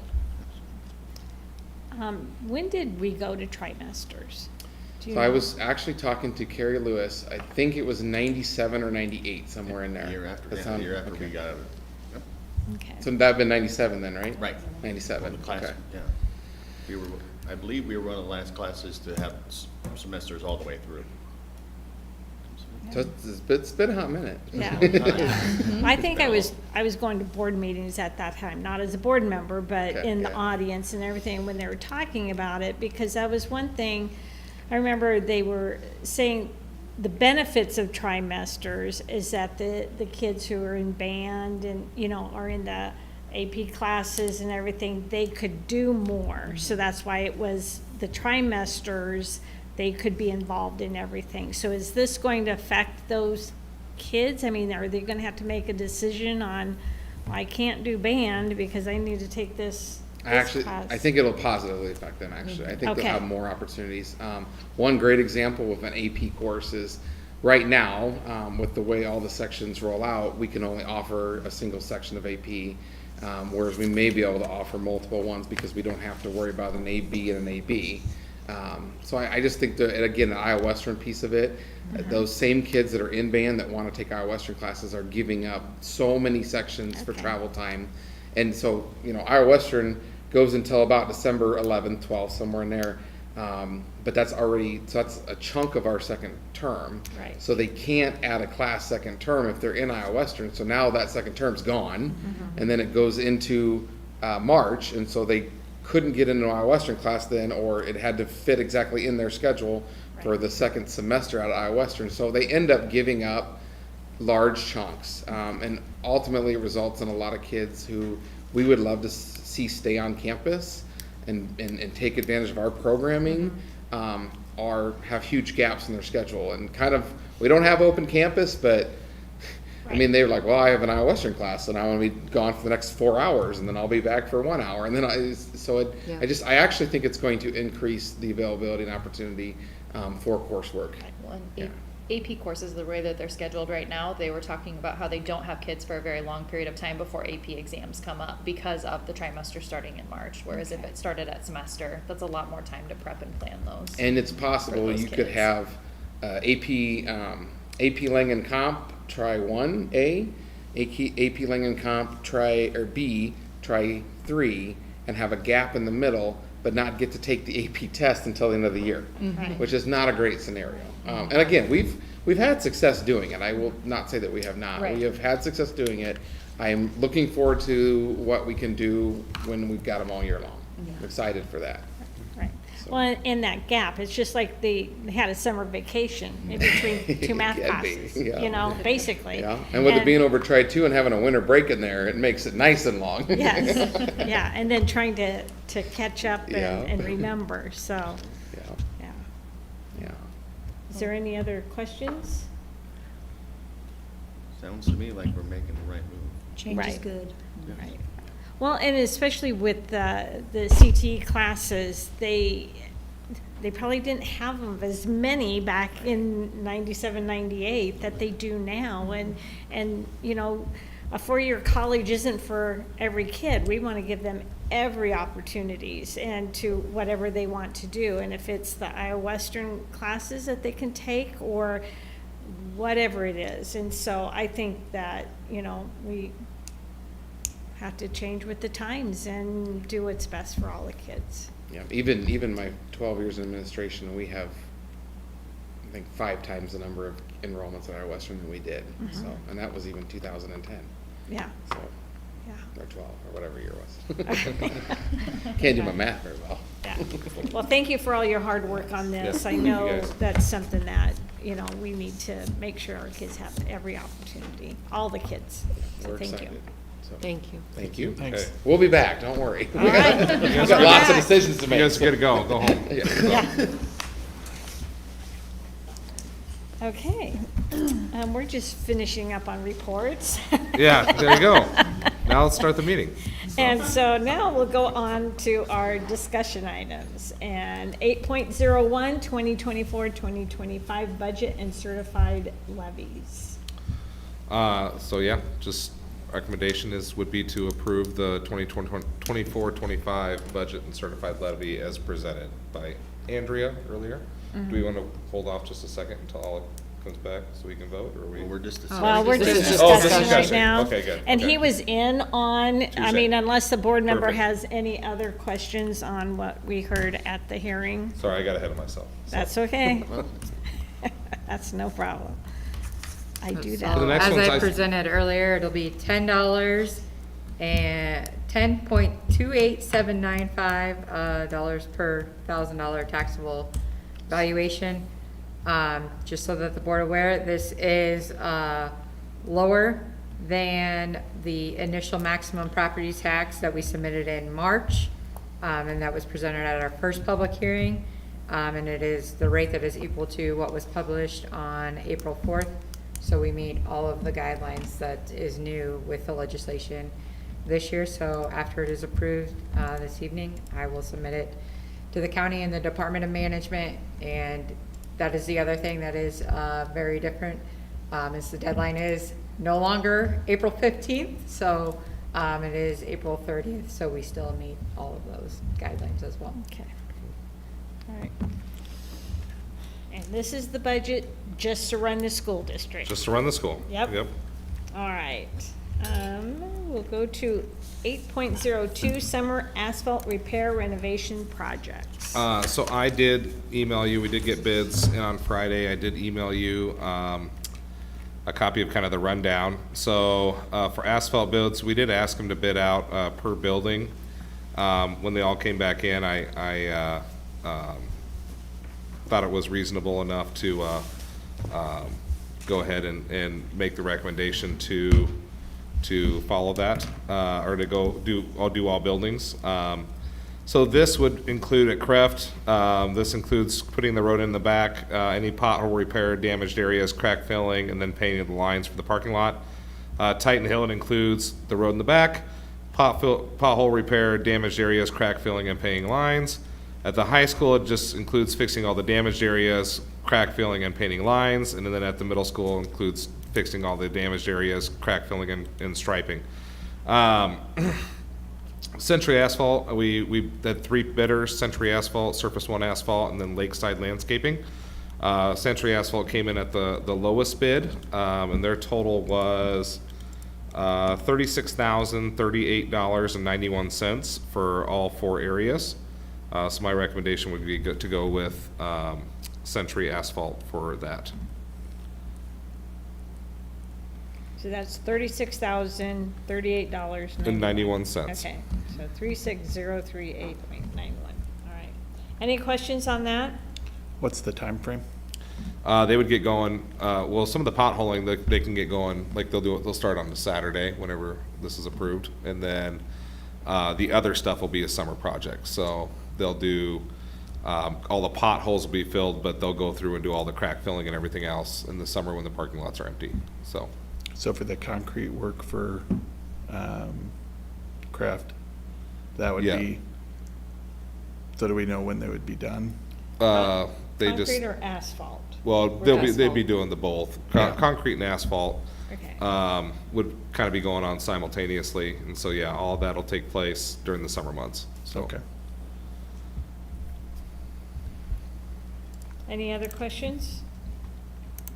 Patching's a little bit different because you don't need much cure time for patching. Yeah. So, but the crack filling, you need some cure time. I was just thinking of when they were planning on doing that strip. Yep. Back the road, we might wait until July when we're out of summer school, because they have summer school in June. Okay. Any other questions on the asphalt? All right, we'll go then to 8.03, summer concrete repair renovation projects. So this includes, there's damaged area, this is mostly in the middle school. There's some damaged area on the one-way drive in the middle school. So it's not asphalt there, it's actual concrete.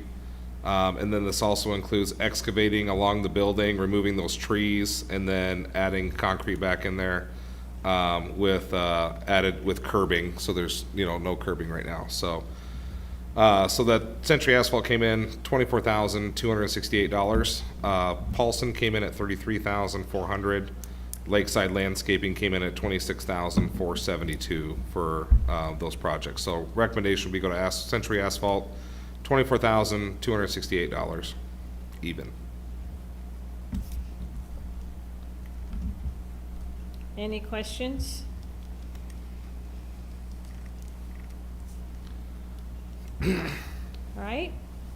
8.04, summer flooring renovation and repair projects.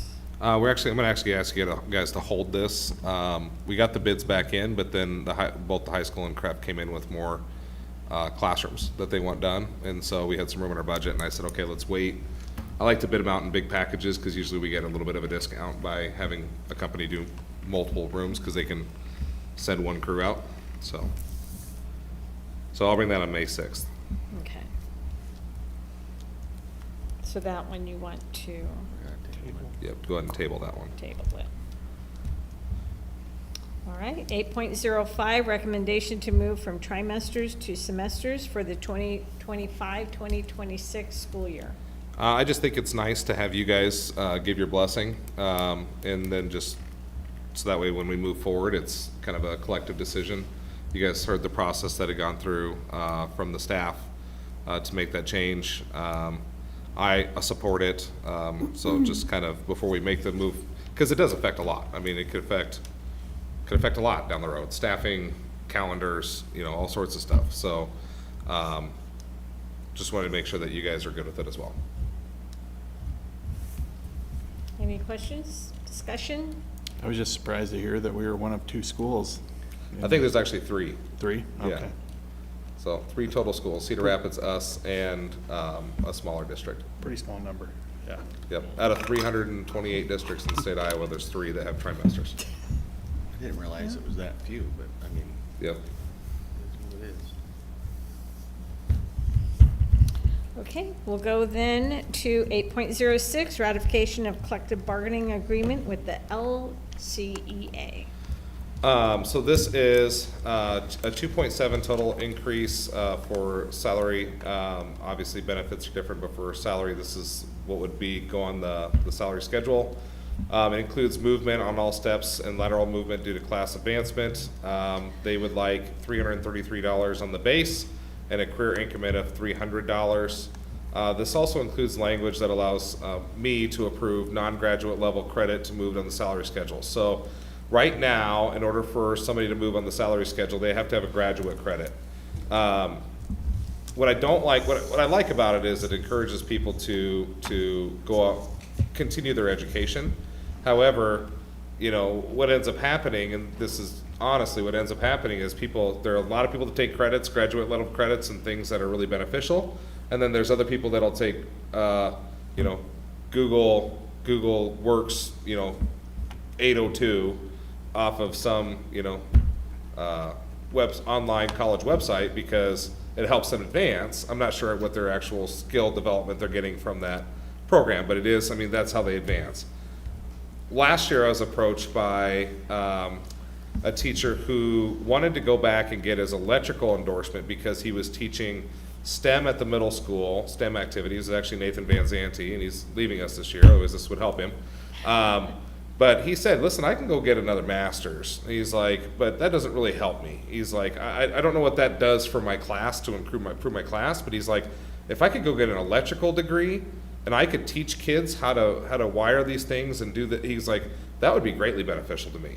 But he goes, unfortunately, I'm not allowed to progress on the salary schedule, because that's not how it works. And he goes, I'd still be happily pay for the classes, take the classes, but it'd be nice to know in the end that I'm going to get compensated somehow for getting that certificate.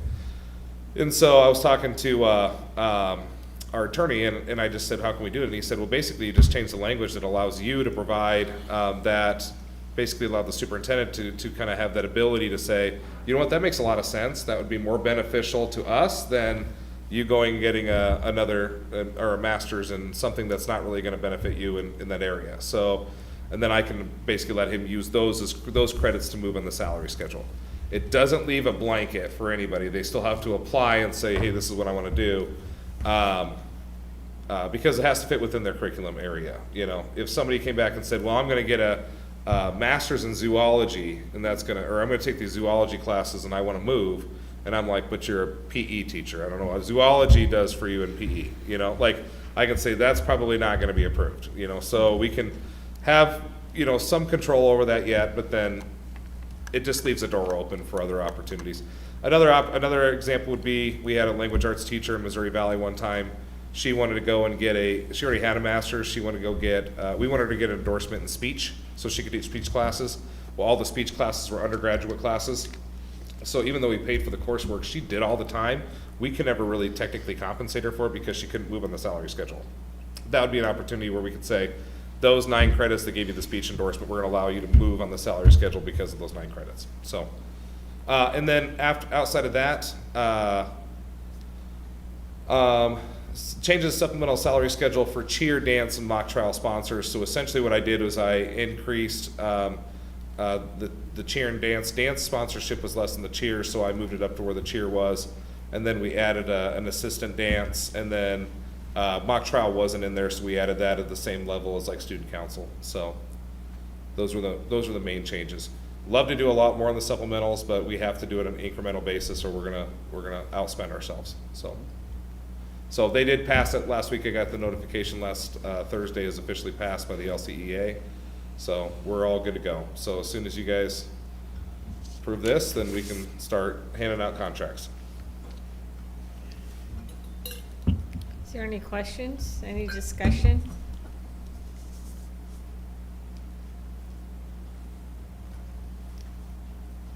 With the classes, do they approach you, or you approve them before they take them? Correct, yeah. Okay, Yeah. all right, I mean, they could take them and then ask, but right. it's really slim. It's gonna be, you have to have prior approval, Okay. so. Anyone else? All right. Comments and suggestions. This is the second time during our agenda that anyone in the audience or anyone online, if they'd like to type something in, can address the board. Hearing none, we'll go to our action items. 10.01, 2024-2025 budget and certified levies.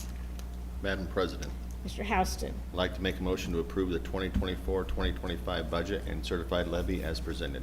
Second. Any discussion?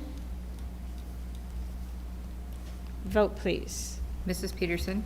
Yes. Mr. Sorensen? Yes. Mr. Wright? Yes. Mr. Houston? Yes. Mrs. McDaniel? Yes. Mrs. Sheffel? Yes. 10.02, summer asphalt repair renovation projects. Madam President, Mr. Houston. I'd like to make a motion to approve the bid package for summer asphalt repairs and renovations from Century Asphalt for the amount of $36,038.91. Second.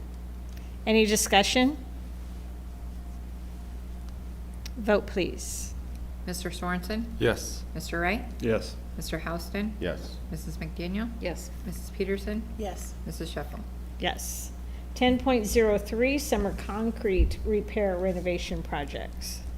Madam President, Mr. Houston. I'd like to make a motion to approve the bid package for summer concrete repair and renovations from Century Asphalt in the amount of $24,268. Second.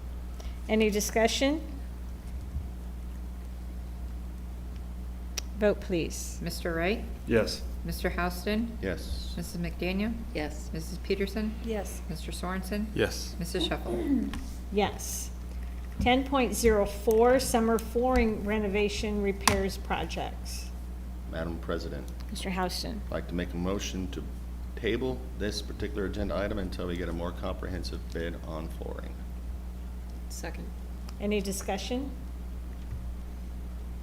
Vote, please. Mr. Houston? Yes. Mrs. McDaniel? Yes. Mrs. Peterson? Yes. Mr. Sorensen? Yes. Mr. Wright? Yes. Mrs. Sheffel? Yes. 10.05, recommendation to move from trimesters to semesters for the 2025-2026 school year. Madam President, Mr. Houston. I'd like to make a motion to approve the recommendation to move from trimesters to semesters starting in the 2025-2026 school year. Second. Any discussion? Vote, please. Mrs. McDaniel? Yes. Mrs. Peterson? Yes. Mr. Sorensen? Yes. Mr. Wright? Yes. Mr. Houston? Yes. Mrs. Sheffel? Yes. 10.06, ratification of collective bargaining agreement with LCEA. Madam President, Mr. Houston. I'd like to make a motion to approve the agreement with the LCEA as presented for the 2024-2025 school year. Second. Any discussion? Vote, please. Mrs. Peterson? Yes. Mr. Sorensen? Yes. Mr. Wright? Yes. Mr. Houston? Yes. Mrs. McDaniel? Yes. Mrs. Sheffel? Yes. Items of interest, future board meetings. Our next regular meeting will be May 6th at 6:30. We do need to do Dr. Hazing's evaluation. I'm not sure what your guys' schedule are because we usually send them in to me, then we meet in close, if you would like it in closed session, we meet and discuss it.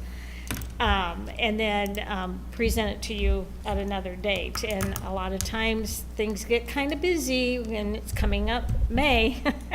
So I don't know if you want I can get that to you, and we can get it in, and we can have a closed session the night of May 6th.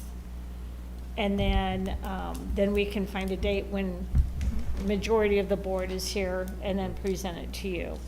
We've got 3 weeks till that next board meeting, so that helps maybe with a little extra time to get that to us and us Right. back to you. Well, I usually have board members who wait until Sunday when I contact them to say, hey. You can have that be the Sunday like 2 weeks out instead of 3 weeks out. Just trick them. Call them the Sunday, 2 Sundays before. and be Yeah. like, hey. Yeah. I know, I know. I've even had people text me, and that's okay too, as long as I get the information to have it at the meeting. So do you want me to, Anna usually gets it to me, the evaluation, and then send it everyone, and then everyone here, gonna be here May 6th, that night? Yep, I'll be here. If we find out someone's missing, we're not sure with Amy what her schedule is. I think it's very reasonable to ask, if you get it out in the next week, to ask it back from us the 28th to give you that week. Okay. Before like a whole week, Okay. I think. Okay, you heard her. I agree. Sounds reasonable. I Yeah. agree. It does. All right, then I'll get that out to people, and new board members, if you have any questions on, filling it out and everything. I just encourage all board members to put some items of documentation, the artifacts in there, because it's nice to say, what is it, acceptable or not acceptable, but to have some facts in there on that, I think it's helpful to give Dr. Hazing some direction, and then also with goals, what we want to work on for the next year. So I'll get that out. Anything else? Can I get a motion to adjourn? So moved. Second. All in favor, say aye. Aye. Opposed? I guess we can stay. Do you have sheets for us?